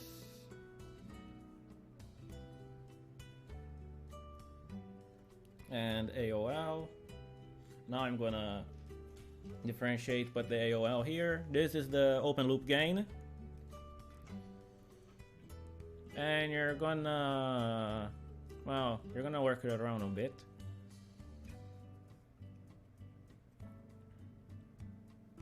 So you have that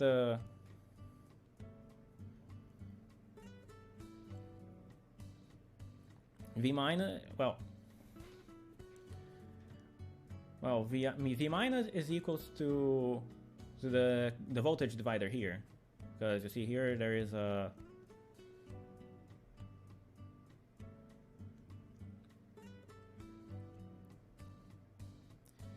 so we have V out, V minus, and the ground. So you're gonna have a voltage divider. If you're not familiar with voltage dividers, it's gonna be basically this is R2, this is R1. So V minus is equal to V out. Why did I write an O? I don't know. V out. We want to see the voltage drop on R1, so R1 divided by R2 plus R1. I'm not going to get into how this works, because well, voltage dividers is kind of high school level stuff, so I'll just skip through this. So you have R1, R2 plus R1, which means you have V in minus R1, R2 plus R1, V out times AOL. And I think this including the AOL is gonna come to bite me in the ass later, but I don't care. I'll just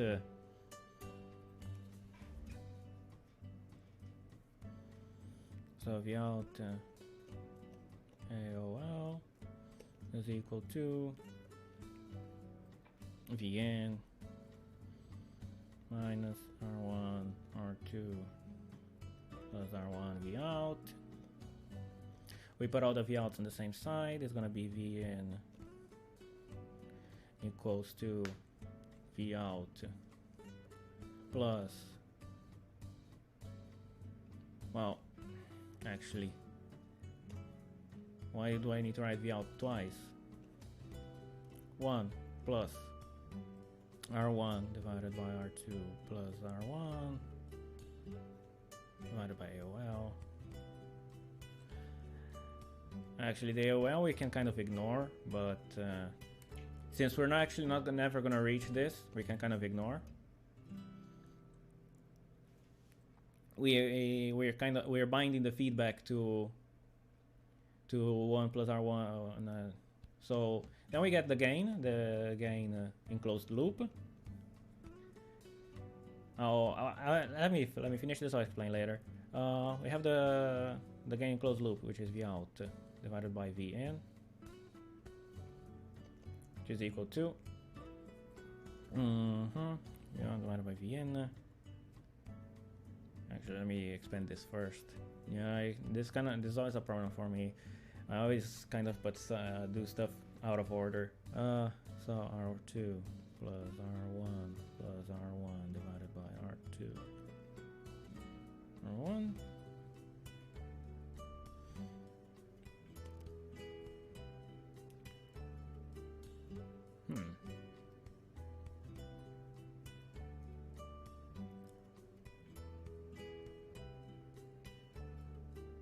No, there's something weird here. Oh well, let me finish this and see what happens. Just in case, I'll just give the complete result if there's something that I did wrong. Anyways, V out with V in, it's going to be R2 plus R1, R2 plus 2R1, because we're flipping it around. No, I'm pretty sure I did something wrong here.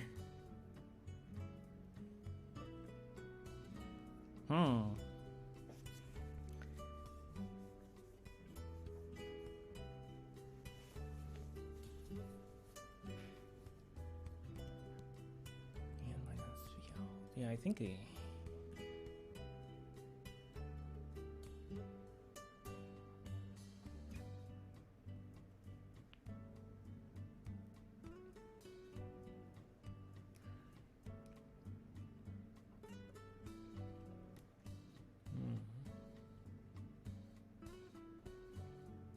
R1, R2 plus R1. So V out is equal to 1 plus R1 divided by R2 plus R1. Huh. No, it doesn't have to do with the AOL.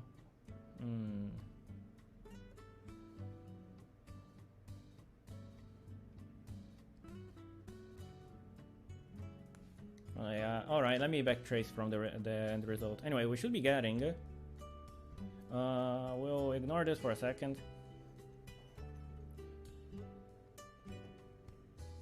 We'll ignore this for a second. A should be V out over V in is equal to 1 plus R2 divided by R1.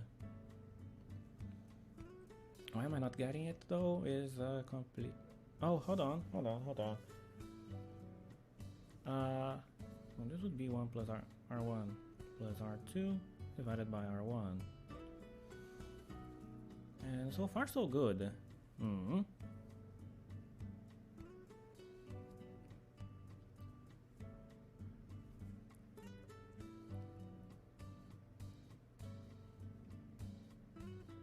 Hold on, because I need V out or V in, and it's gonna.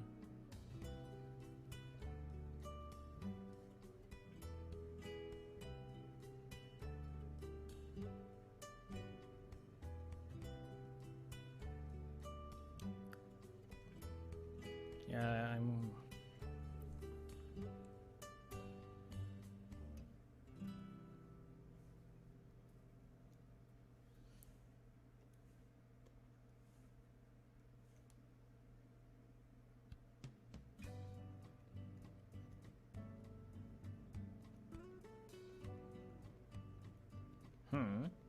Why did I get the value different like this? Maybe it was something.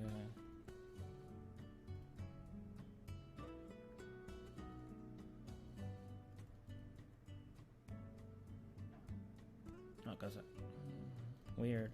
Oh well. Yeah. Well, forget this. We'll just go on with this. This is certain to be correct. I'll check my calculations later. Can't win them all, can I? Yeah, this one is the.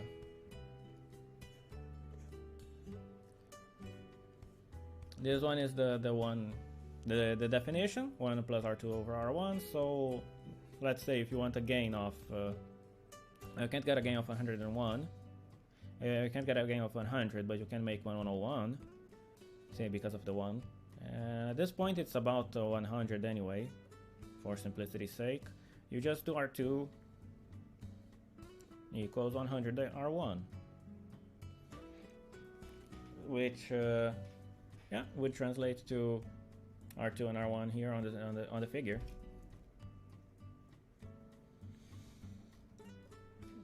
So yeah, you're never going to be using it in open loop unless you really want to make a comparator. But then you can also buy specific circuitry for that. And yeah. Now, well, what are we going to do with it?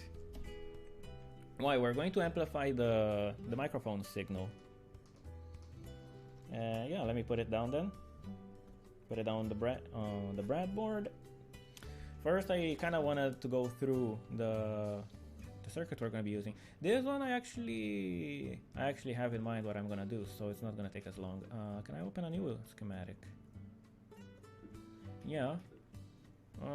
LED bar.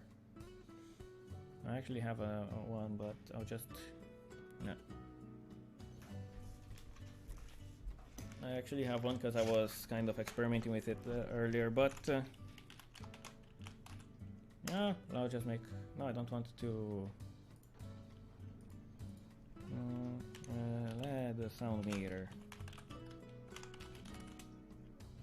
Yeah, save. Right, so LED sound meter, here we are. Open up the schematic. We're not going to be doing a PCB today. Yeah, I'm actually going to be using the keyboard, so let me get it. Right. So let's start. PRS. Yeah, auto jack 3. Pa-pa-da-pang.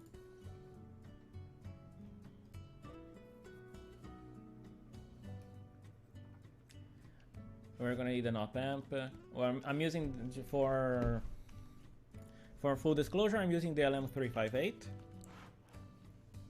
I would be using the MCP 6002, but it wasn't in stock when I went to buy the stuff.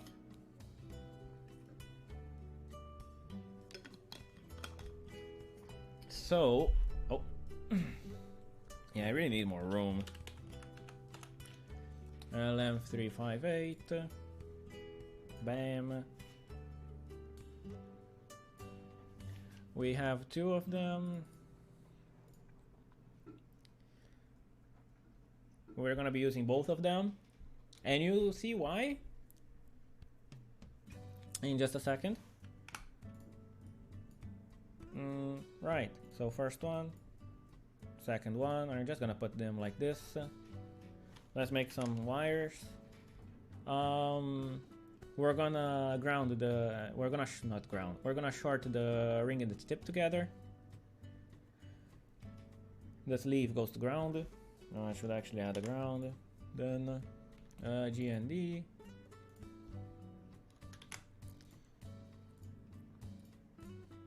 Right, so ring and tip are shorted together. Feed it here. Yeah, it should have been fed there. Well, try again. There we go. Oh no, hold on, I'm forgetting something. Right, so. Well, what was I about to say? Yeah, let me move this thing away. Yeah, let me give it some more room. Two things. One, that this graph that I did earlier, it kind of doesn't represent what we're actually gonna do because the Arduino can't handle negative voltages.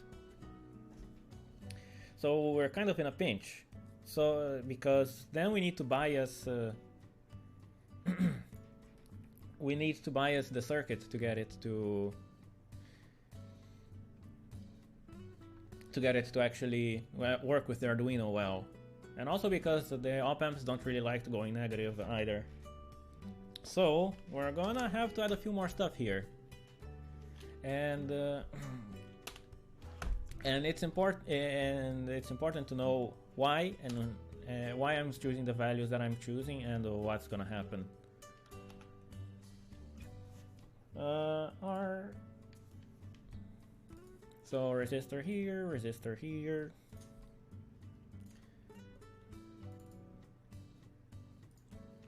Yeah, move this one a little bit more here to get to stay aligned. Right, so plus on the, so connect the capacitor. The capacitor, I'll explain a bit why we're gonna be using it. I'm gonna get the VDD and the ground. And I'm pretty sure I'm not gonna be able to finish this today, but I will be back next week. Maybe actually do the project itself next week, since I actually need to do a little bit more of programming than just doing single functions. Yeah, ground.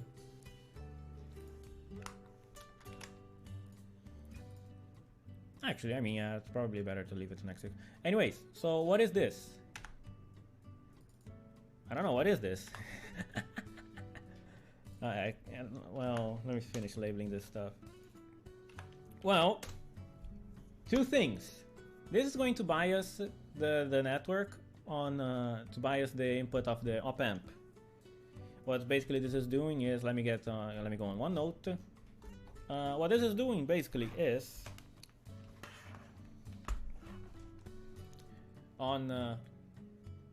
it's making a voltage divider, really. Like, there isn't really much to it. This looks like it looks like a slice of pizza. Yeah, it's the pizza ground.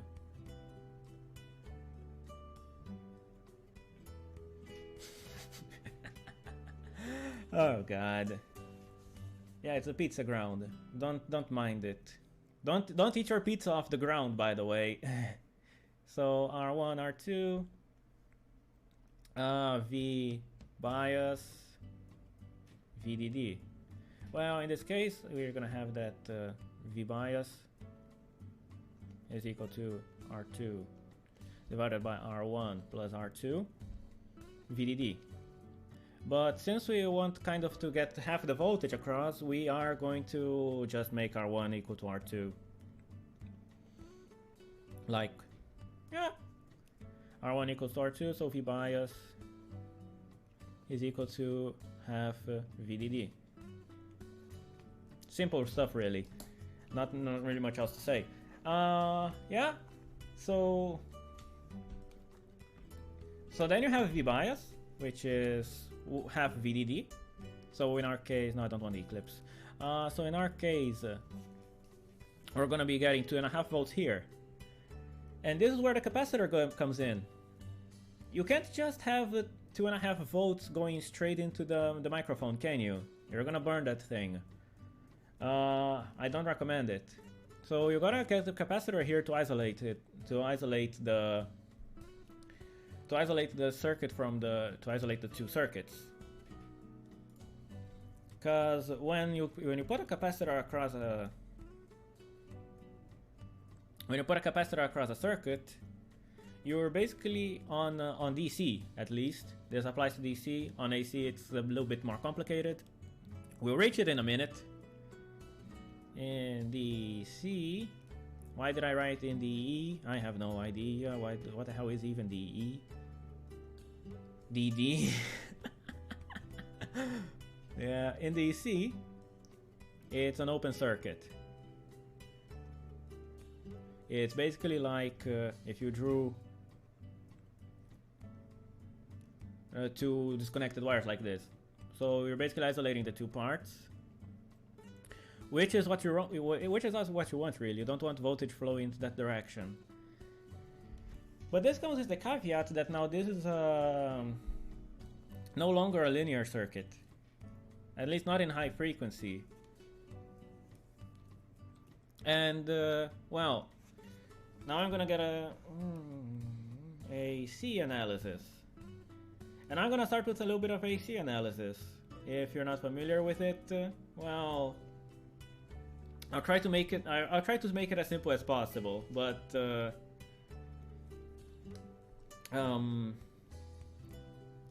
yeah. Well, let's see. Well, for this though, we're gonna have to work in the Laplace domain.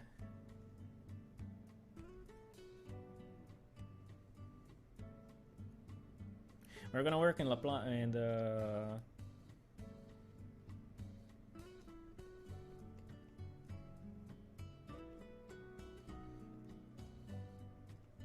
yeah, this looks the writing looks like crap, but we're working the Laplace domain, which is basically we're working in frequency. So you're gonna have here basically pretty much you're gonna have here pretty much a filter, high pass filter.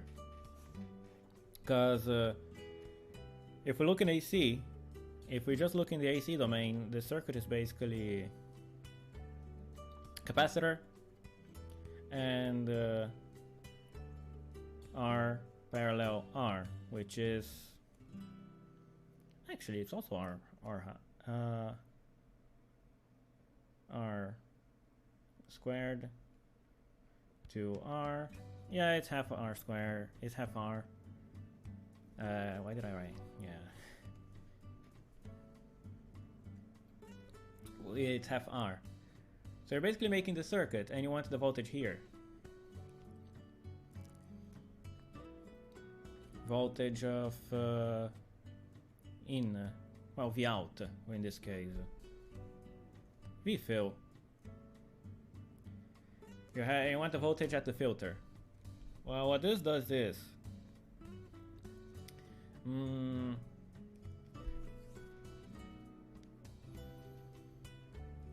well, a capacitor on the Laplace domain, I'm not going to get into Fourier transforms and Laplace transforms right now,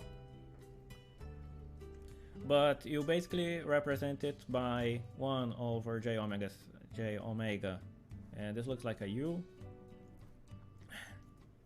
Represent this by j omega. Yeah, my omegas are coming out like crap. See? Which, with omega being the angular velocity.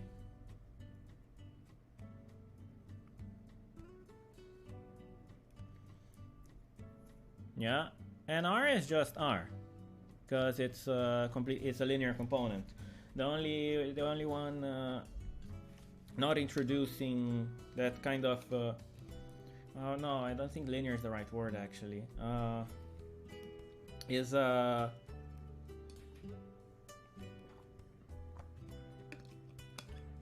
well, the resistance only makes only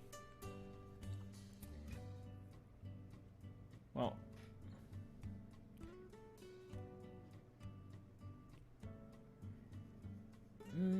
Well, it adds this kind of adds. Well, let's just say it makes the circuit not. Oh yeah, it's a nonlinearity since the circuit isn't gonna be V equals IR anymore. Like if I were to write this circuit, it would be, well,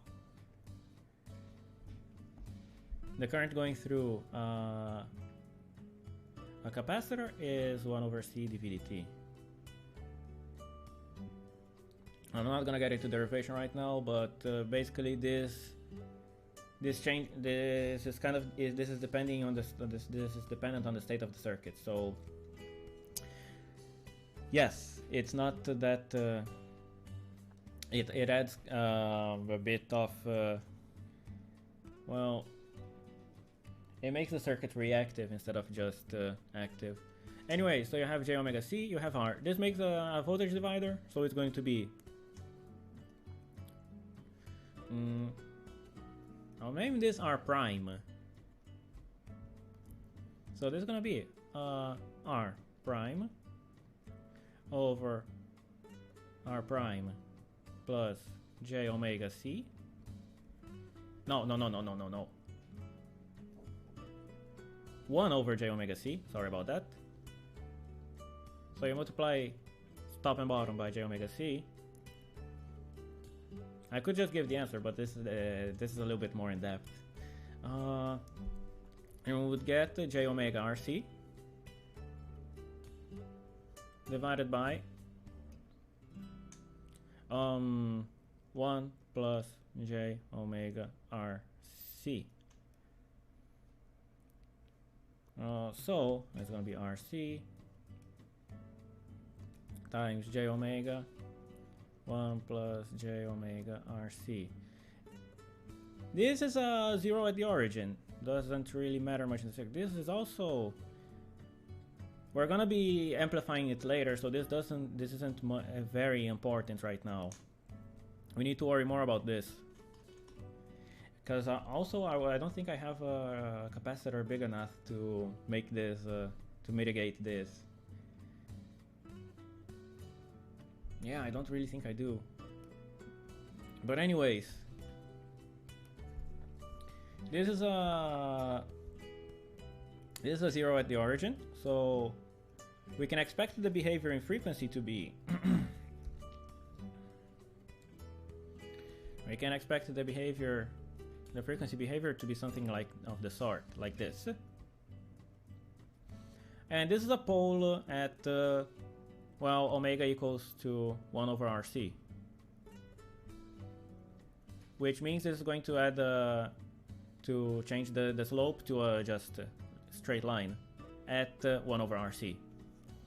So we need to calculate how much is 1 over RC for what we want. What is the angular frequency that we want?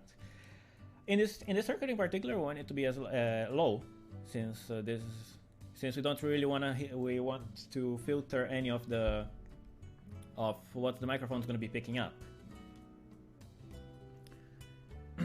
So let's just say, for good measure, we want range of human hearing is from 20 Hertz to 20 kilohertz. So let's just say we want 10 Hertz to be the minimum that comes through. This works out to F equals no, I'm doing this the other way around. Omega is equal to 2 pi F, which gives us an omega of let me get my calculator, don't leave home without it. 2 pi 10, it's gonna be about 62, 63, 62.8, 63 radians per second. The unit isn't really that important, because so yeah, for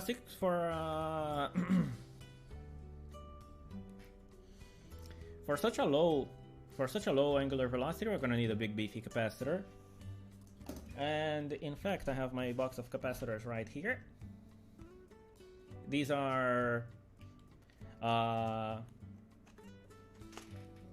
polyester capacitors.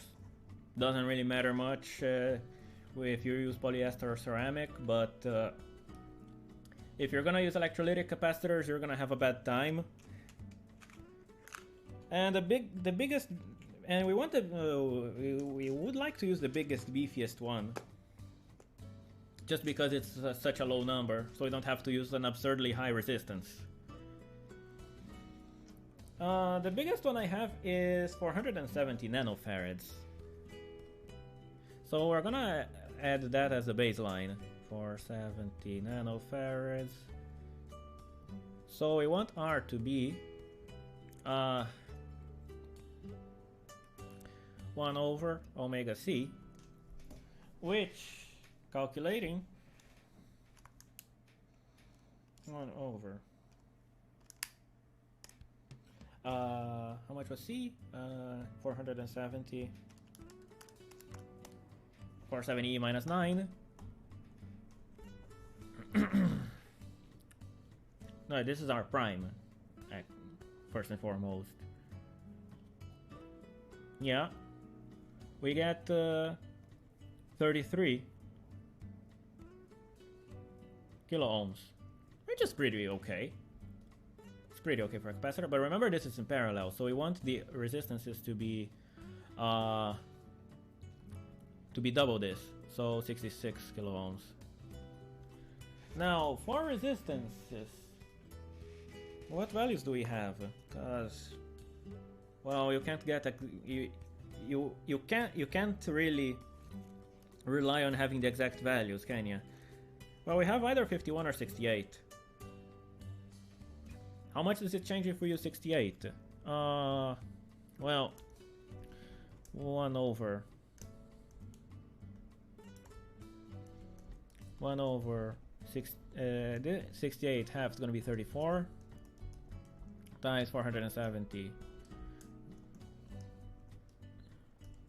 Yeah, we're going to have 62.5. It's going to be a little bit lower. Nothing really major. So yes, we're going to be using 68 kilo ohms.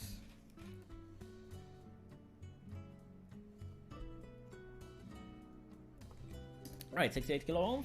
Now that that's out of the way, we can I'll actually pick up all this stuff later. Now that that's out of the way, we can actually put this here. 470 N. Again, this isn't a simulator, I'm just putting this for reference. And you shouldn't really rely on simulators for being your does it work? Like, you shouldn't test circuits with simulators, you should just confirm that your calculations are correct. And I probably should, but well, for this case I won't. 68K and 68K. I labeled R1, both R1 because they are the same. Right. And well, here we want to make a voltage follower. We don't want to add any gain. So, oh yeah, it actually would be nice to calculate how much the gain here is beforehand. So,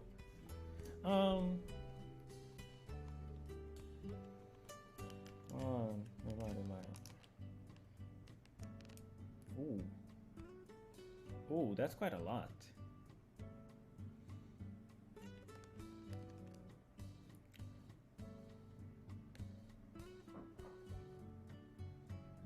Well, whatever. We can't really stress about that now. So we want to make a voltage follower, which would be basically which is an operational amplifier with unity gain. So we just connect the output straight to the negative. This is gonna pull the voltage down to the plus immediately, to the same level as the plus immediately.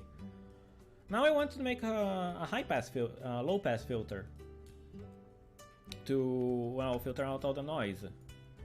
That's gonna be beyond 20 kilohertz, which is again the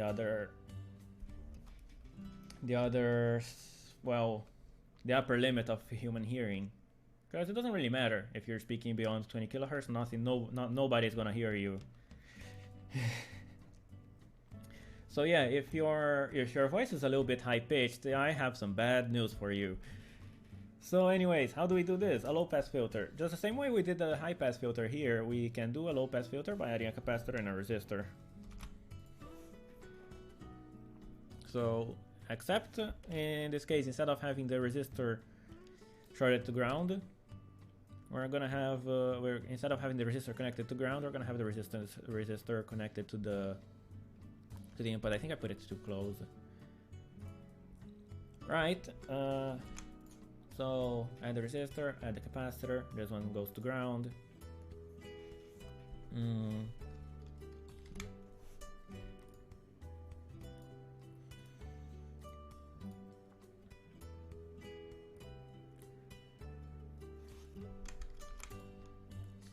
That's the ground. Let me get the ground here. I'm gonna actually be using this ground double duty because I'm actually gonna be connecting the negative side to it too, since we're actually gonna need it later though. And now here we use the configuration that we were talking about earlier. This one. You're gonna have R2, you're gonna have R1. In my case, since I want to be able to adjust the gain here, I'm gonna be using a potentiometer though.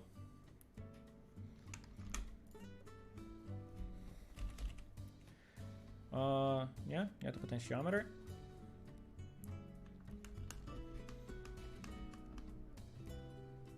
And I want to put the potentiometer in the... Where was I planning on putting it again? Well, it's a 10K potentiometer, so... To have a high gain, I would have to get like... really small R1.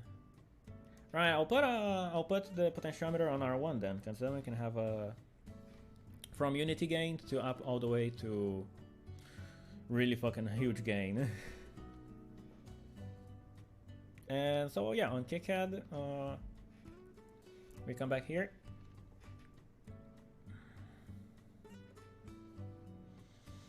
Yeah, let me think a little bit. Right, resistor. So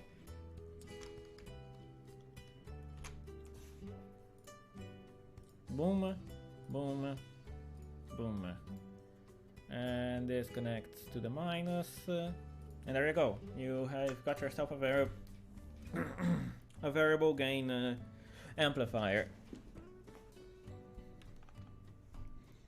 This one I'm gonna use 10k, so we can have at max unity gain. The potentiometer, the maximum value is also 10k. I actually don't have the datasheet here, so well, we're gonna have to wing it. And from here you can connect straight to the analog.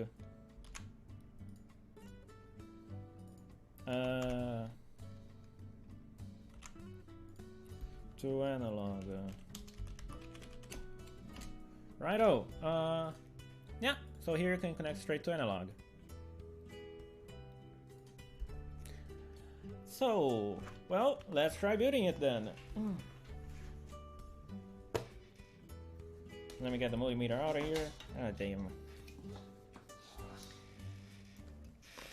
Get the thing to focus. I'm actually gonna take off the LED circuit now, just because I don't really need it. Oh yeah, baggy. I don't need it right now, but we'll come back to it next week, I suppose.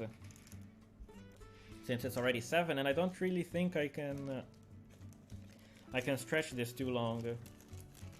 I mean, there are 3 people watching right now, but what do you guys think? Leave the best for last next week, or we try to finish it today?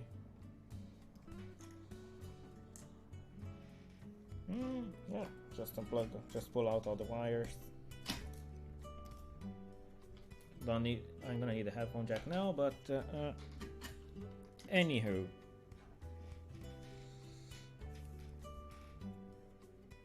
Yes, so I'm actually gonna need to use the headphone jack. Yeah, I think I should have soldered a piece of wire here beforehand. It's gonna be a pain in the arse now. Oh, I hope I don't short this bitch. Well, alright then. Yeah, we'll just get the pumping out, the analog pumping out from the serial port, and then we'll call it quits then.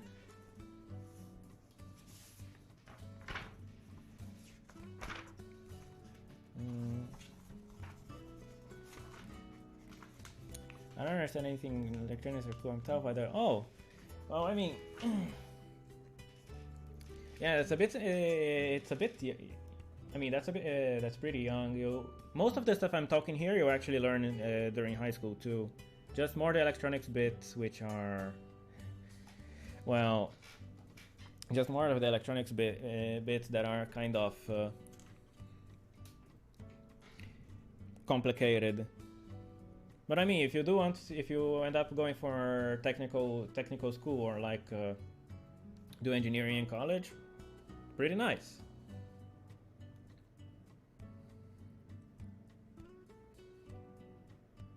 Yeah.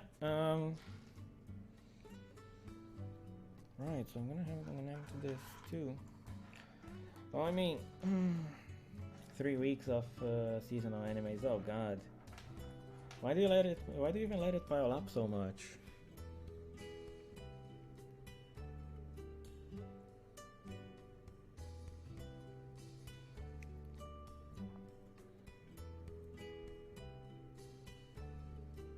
Yeah.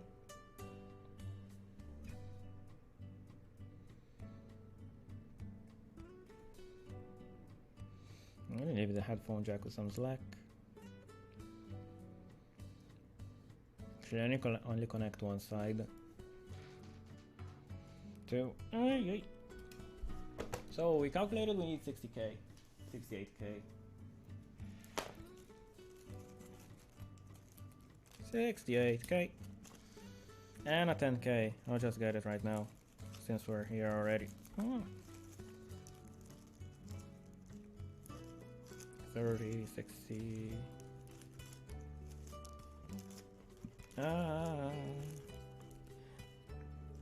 I can't find the 10k. Oh, here it is. It's the most common value and I can't find it.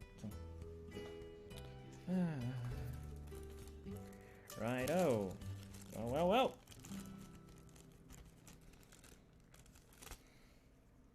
What do we have here? Strip of resistors. Yes, I am currently off camera, but you can see it. Right, well this one's a little bit simpler because we just got we're gonna have the capacitor for an output. Oh, my hands are shaking. Resistor in one end, resistor in the other end.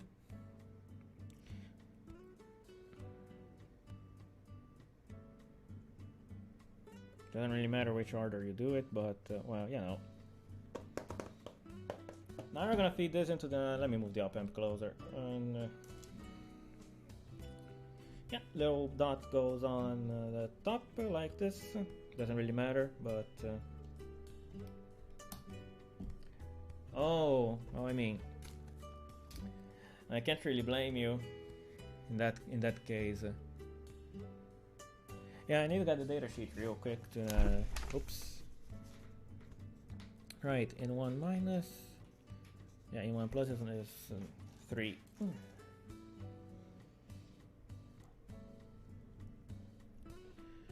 And 1 plus. Didn't feel like watching anime. I mean, in a way, it's kind of. I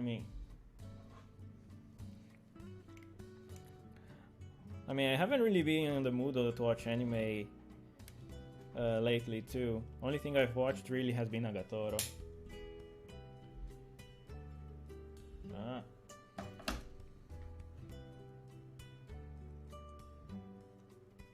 But you know how it is.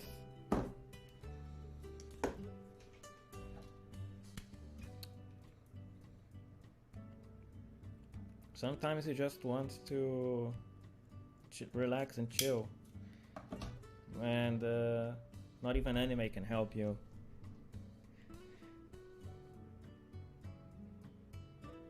Yeah, this is gonna be a really tight fit.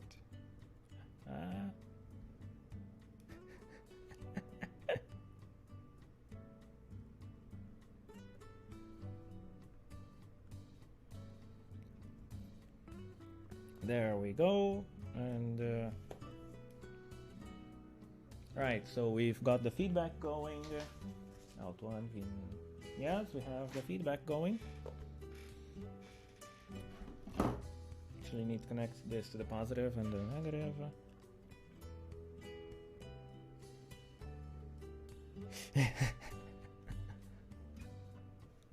No, I mean, it's not so much because I want to be bullied. No, on the contrary. But I don't know. It's pretty cute. Like, yeah, I'm kind of. Yeah, I guess I'm just kind of drawn to tomboys. No, I mean. Oh, I didn't label that R. Oh shit! I forgot to calculate the R. Oh damn. How could I let that slip?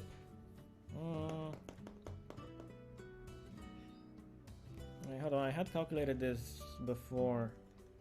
Nah, there's too much stuff now. How much resistance do I need for 33 nanofarads? Which is another one I have. And this can be a little bit bigger since this is a filter.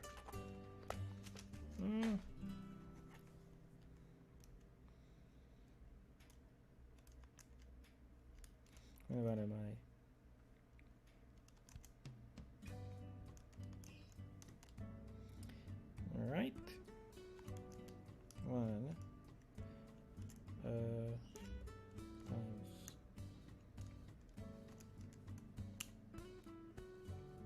340 ohms. Huh, weird. I wasn't raising these, sir. I mean, sort of. She's not really tomboy in the... Not all tomboy... I've said this already. Not all tomboys have... I actually haven't said this on stream, have I? Not all tomboys have short hair. In this case, she's mostly a tomboy because of because she likes sports. She's athletic.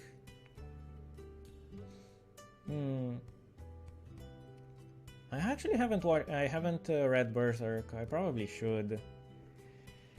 Yeah, now I'm putting all my all my skeletons out of the closet. I actually haven't watched Berserk. 333J.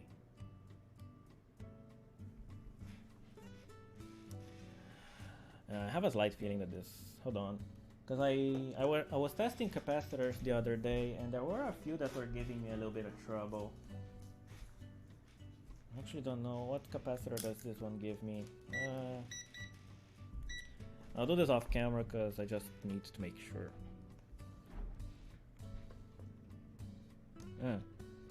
Oh yeah, who is this dude? Wait, I think the yeah, I have never seen you. 30 nanofarads. Yeah, that's what I suspected. All right. We're gonna connect this one to...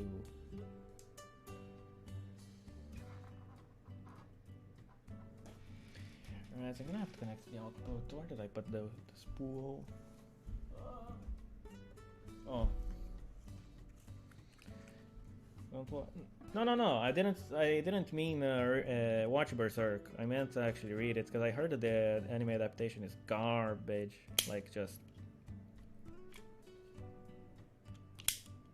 Oh, damn.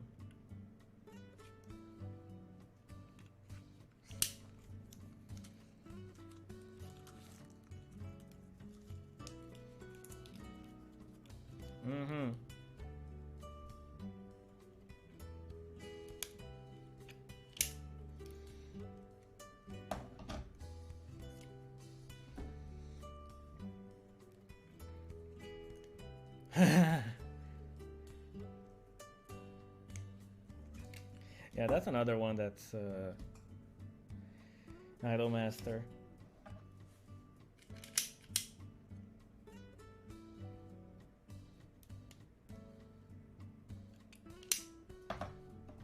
Oh man. Okay, what the ooh. What the fuck?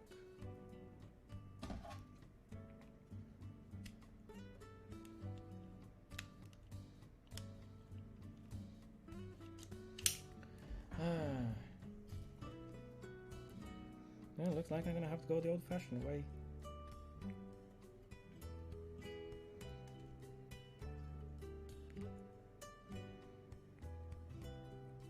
Turns out buying the cheapest, shittiest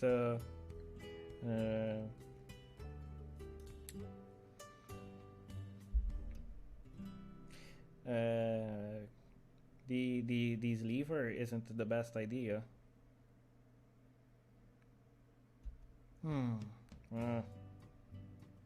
There we go. Whoa. Come on now, don't start. Don't start talking about cute and funny here.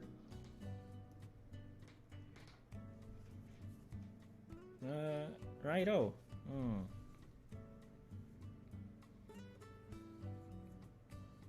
Wait, where is the other input? It's in the other side. Righto.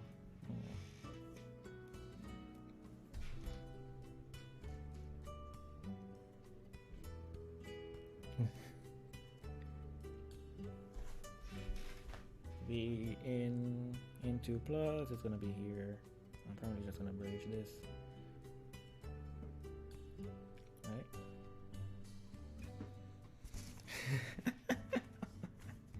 In 2 plus.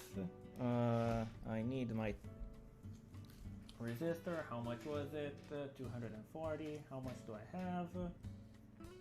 270. Yeah, that'll do.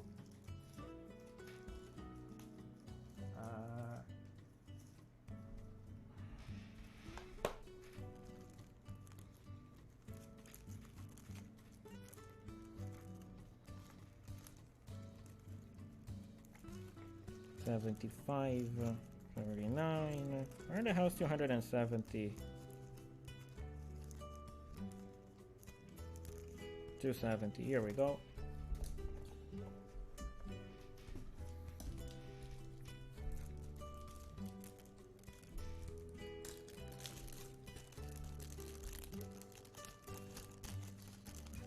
Ah, get out. Get out of the packaging. Ah. There you go.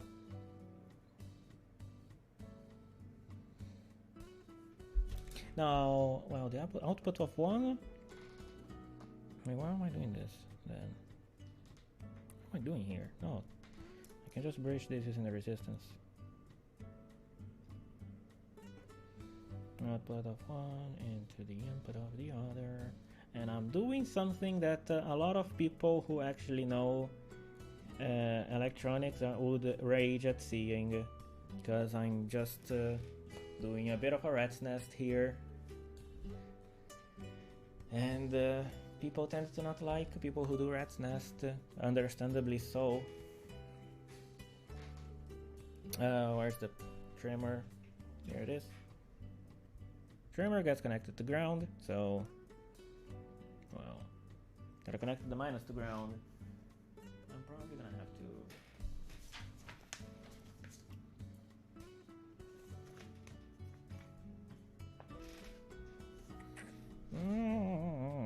to... gonna have to do a bridge.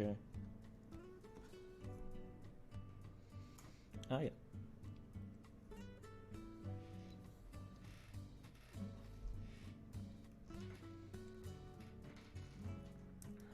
Because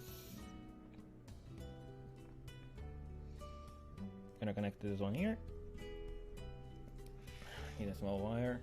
Do I have space? Oh no, I gotta connect to the 3. Oh, I fucked up.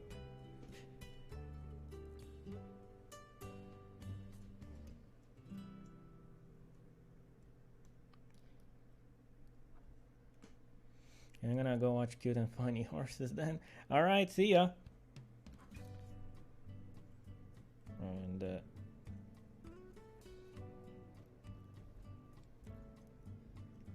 3.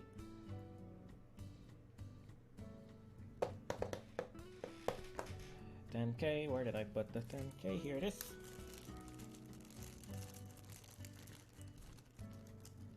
Huh.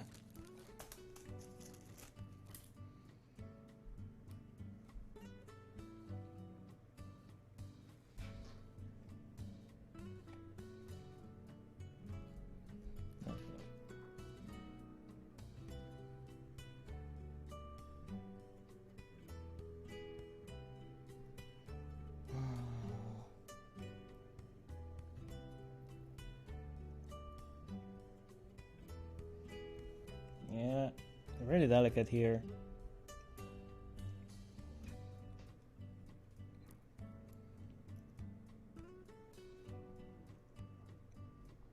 But gotta make sure I don't short anything by accident later. Oh damn. Yeah, this is gonna be a tight fit here. This is why you don't do a rat's nest, by the way. Ah, okay, should be fine.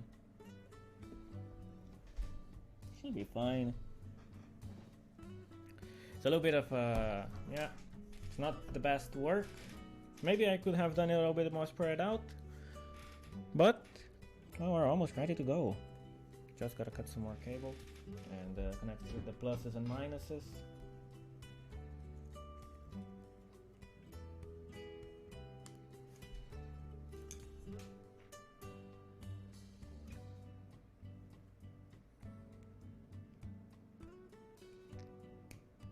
Fuck.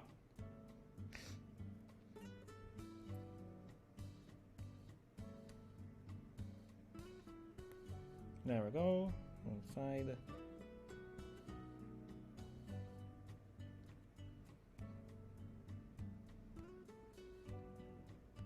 There we go. Right, so now I got a VB.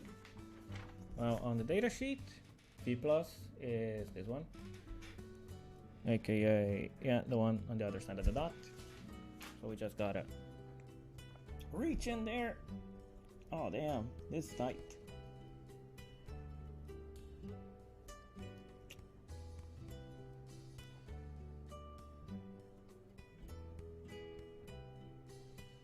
Yeah, it's in, and it's in. V minor is gonna be on the opposite end. I'll take the black since that's how I label my grounding points.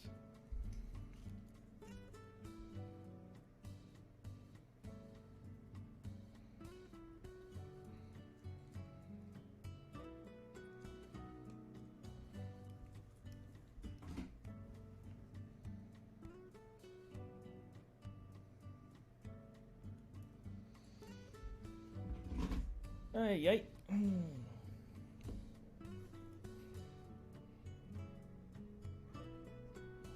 Right, and just so we don't have a wonky signal, we gotta bridge these two.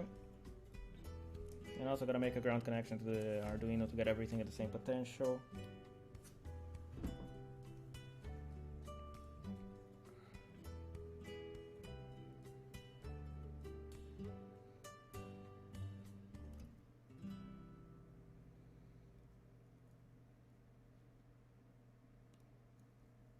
Ay, ay, ay.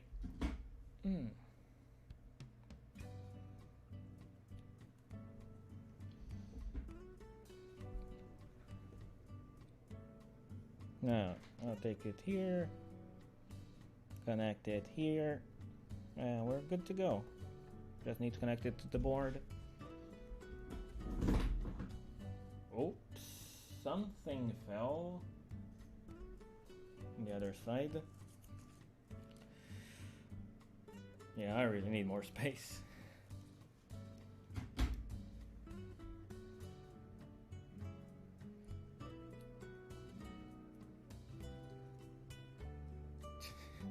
How hard is what you're doing knowledge-wise? Well,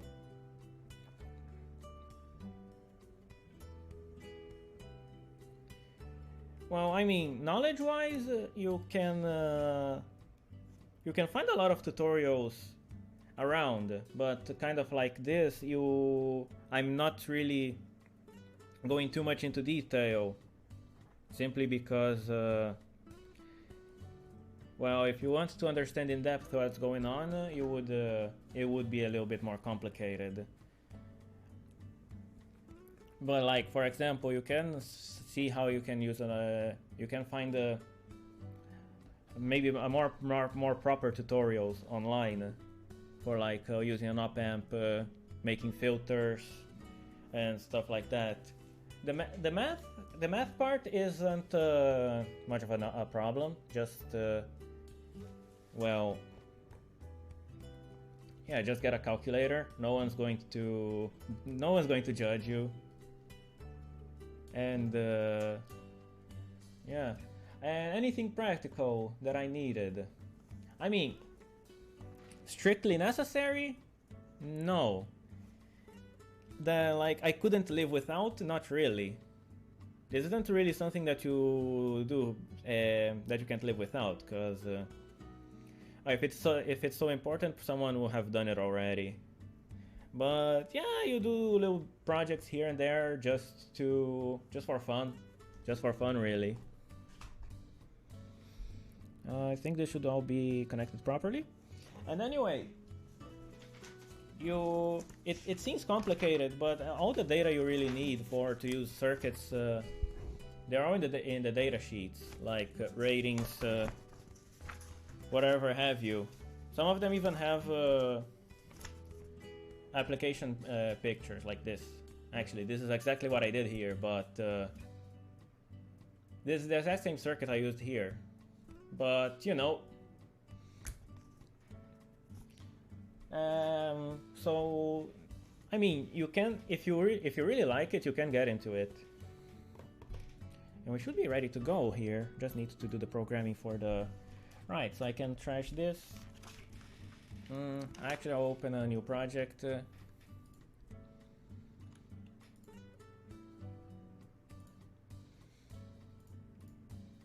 Project name.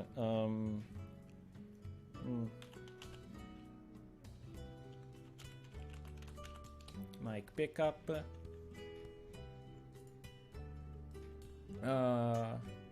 Mic pickup.ino. Not just for sanity checking. I will include this part, the setup, just because I like to have something that actually like where I can sanity check that it's actually working. Alright, so I have the setup. Then on the loop, what we're just gonna do is actually, do I need to define the input? I don't think I do. Digital I/O, analog I/O. No, I don't need to define the analog pin. So it's just make a. So I'll just make a reading. Reading 0. Just to define, so we have a definition ready. And here we just go analog reading. I should actually start the serial bus too, since we're going to be using that. Analog read could not be analog. Oh, right. Reading goes analog read, and we're going to be using pin number. Well, let's just use pin number 14 since that's the closest one. Well, I could actually use 15 too, but symbol reading could not be resolved. Why? It's right here. Yeah, sometimes I don't understand these errors. Now it works magically. Well, try to understand that one.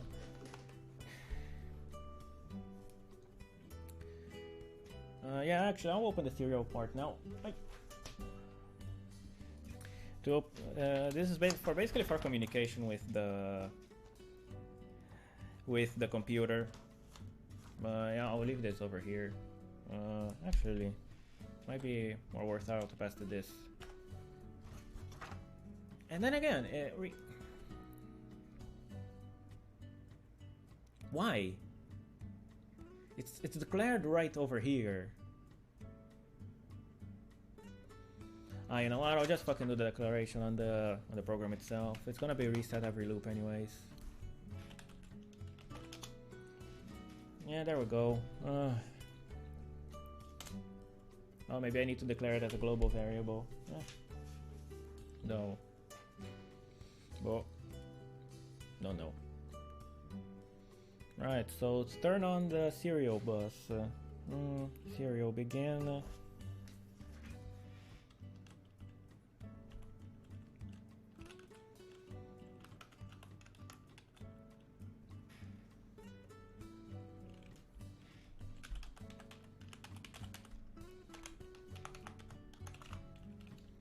Uh, 115200, which is the baud rate we want. That's how many transmissions it's gonna do per second. That's not how scopes. Here. It declares a local one and want the other one to see. Yeah, I realized that I should probably like re-declare it on. Yeah, and in fact, let me do this right. I'll declare it over here. There. Now it's a global variable. I'm kind of rusty on Arduino, really. Thanks. On actually, yeah. So reading analog read 14. It's actually kind of late too. So yeah, I'm gonna want to.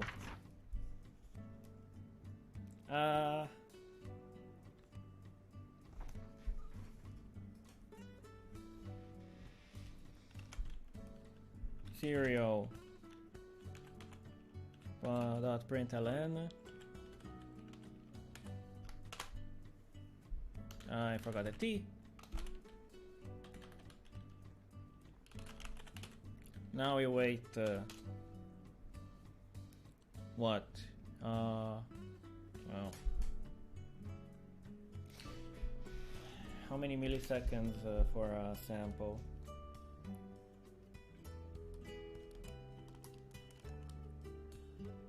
Oh, just 20 microseconds per sample. Alright. So, delay micro. What is delay micro? Delay microseconds. 20. And yeah, this would be make a reading every around 20 microseconds.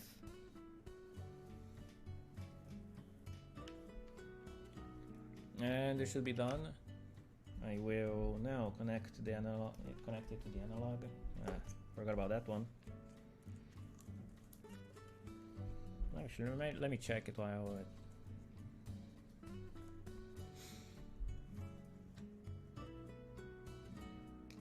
I will find my long cables sometime that I already had pre-cut.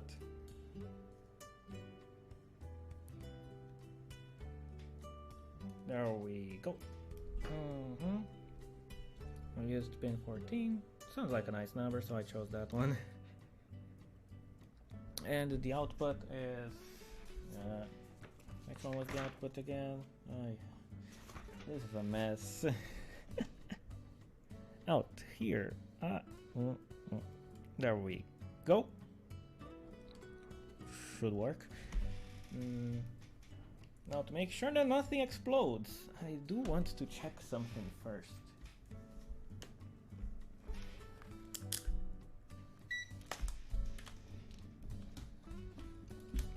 What resistance is it here? I'll take this off momentarily and to check at what resistance it is. It was like this, so it's using these two.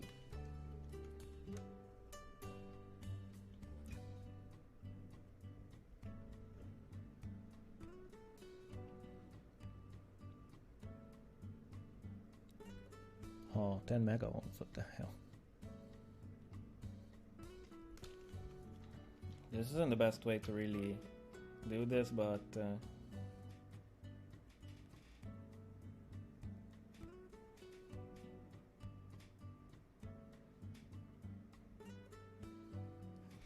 I wanna have it at 10 kilo ohms to start.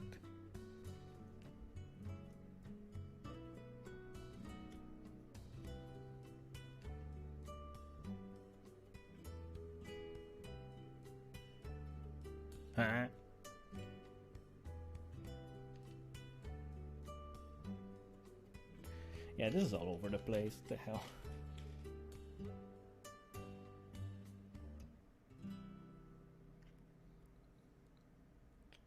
Guess I'm just gonna have to do it off camera then.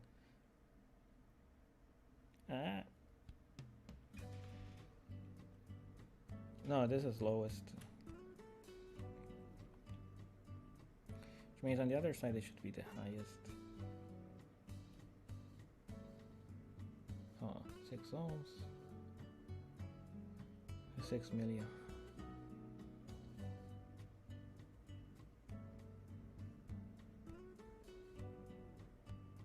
Okay.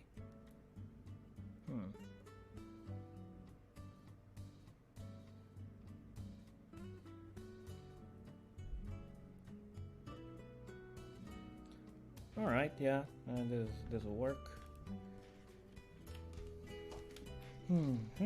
Now, where was it? Here.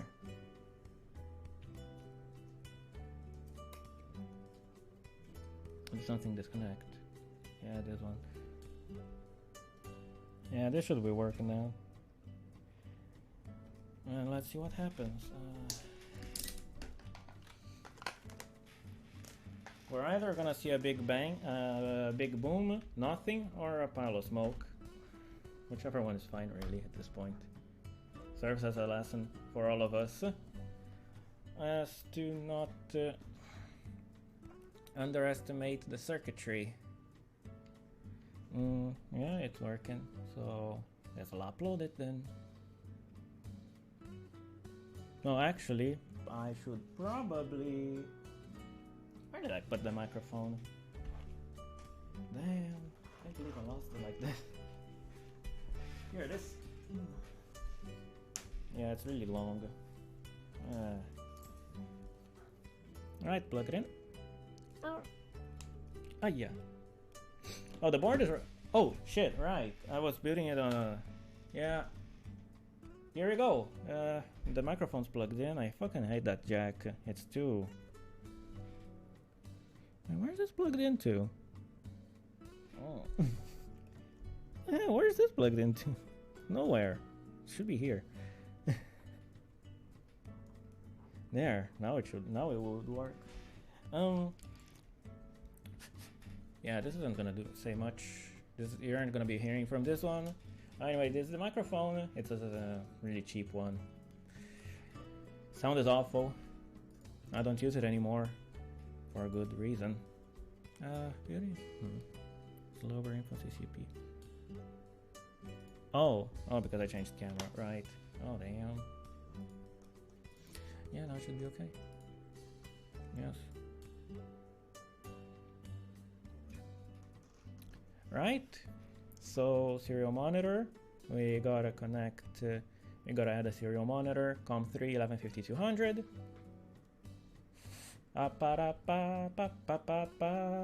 And it's going too fast.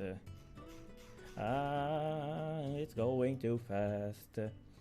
Now the gain is 1, so we're not seeing much variation, but if we increase the gain, and I don't have anything to do it properly,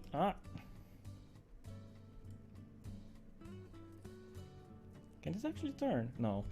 Do I have anything to make it turn? Yeah, I kinda came unprepared, didn't I? Yeah, I'll try this ruler. Should have got a screwdriver set. God damn.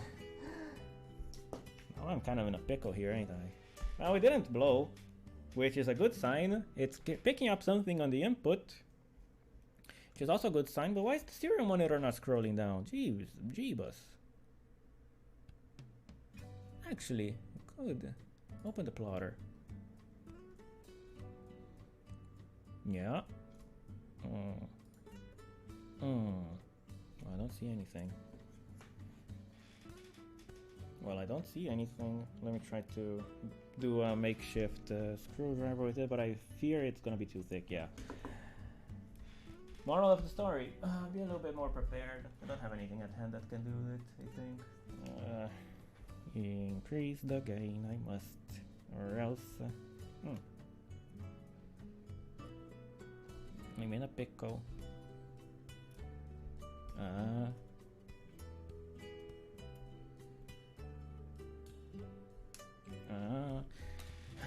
Gonna have to do the nail then.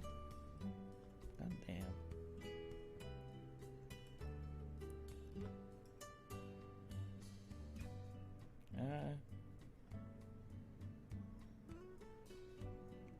It's not going. It ain't going, boys. I really not. Oh shit. I guess I could try this. Now I'm really grasping at straws. Don't do this at home, please. Don't do this. I'm really grasping at straws now. Just getting any random piece of metal. What the hell? Alright, it's turning. Now we should be seeing... if I get the microphone. Hey. The serial monitor should be showing anything. 0. Did anything disconnect? Did anything short? Oh damn.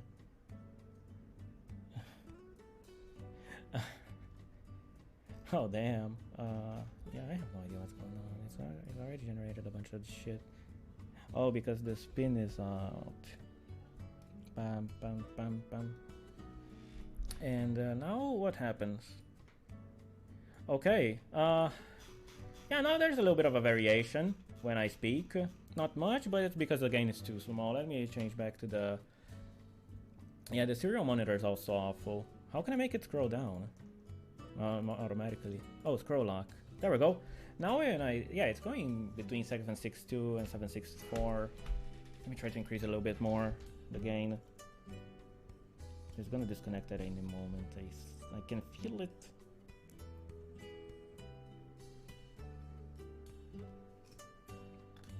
In fact,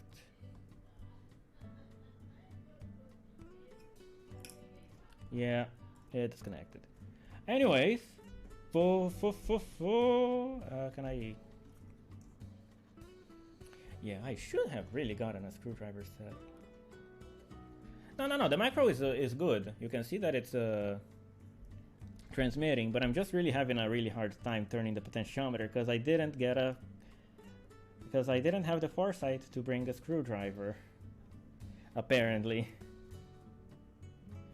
Okay, it's turning now. The gain still seems to be pretty low though.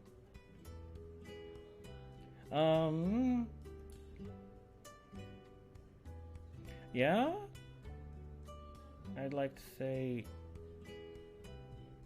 I mean, it's sort of working. It's not getting any gain though.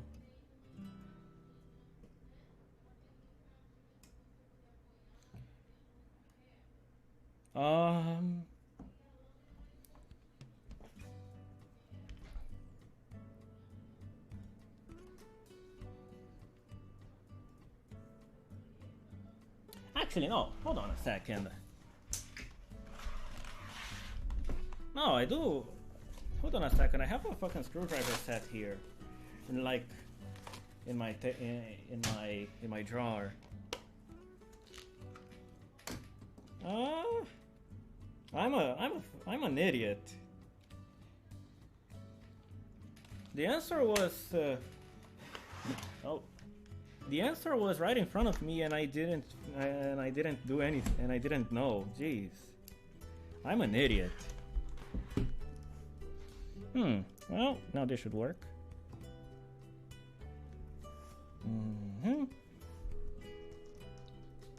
Go in here. I feel like we're just getting noise though. Pop. Test.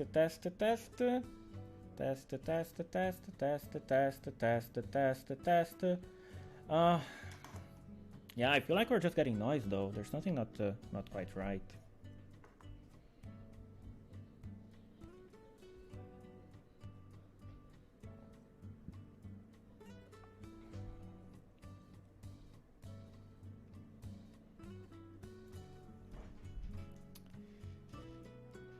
Oh. Yeah, this doesn't look good. This don't look good, mate. Let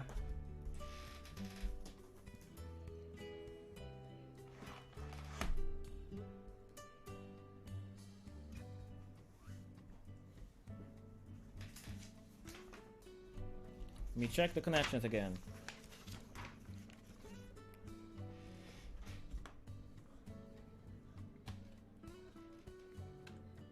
Check the connections again.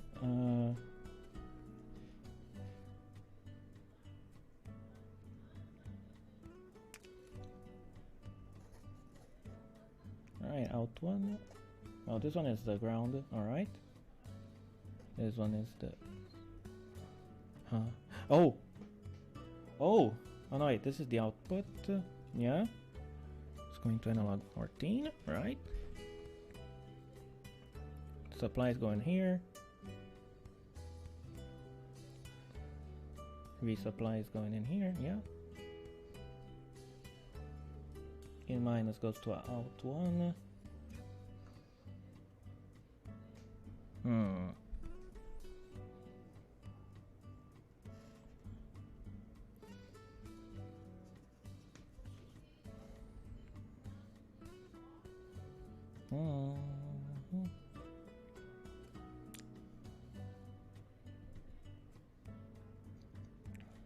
Resistor goes to the capacitor.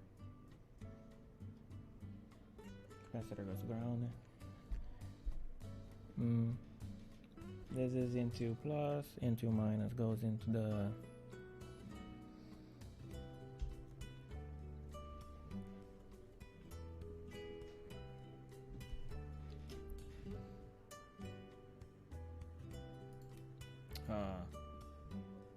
right, so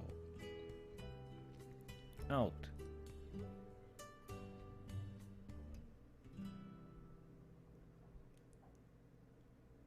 Oh.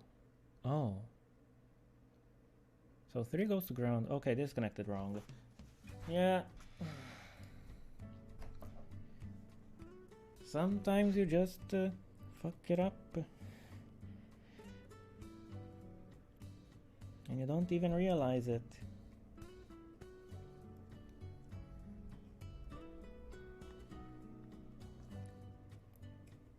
Yeah, now this should work. I'll turn it on again.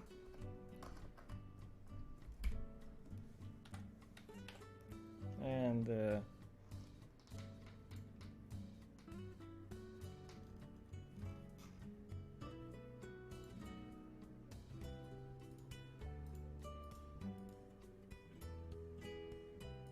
I reopen the serial port. Yeah, right. I mean, we're getting kind of the same thing, but maybe I need to increase the gain.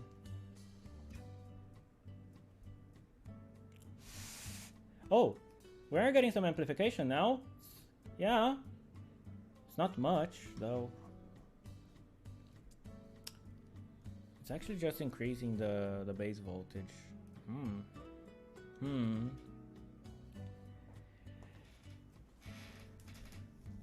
Well, I'll tell you what, I'll debug this. It's getting late. I'll debug this and we'll be back next week, I guess. Alright, well, unfortunately we couldn't get it to work properly this time around, but if you liked it, drop a like. And subscribe to the channel.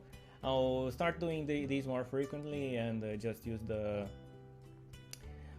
I also do a little bit of gaming, but yeah, I guess it's mostly filler in between planning something.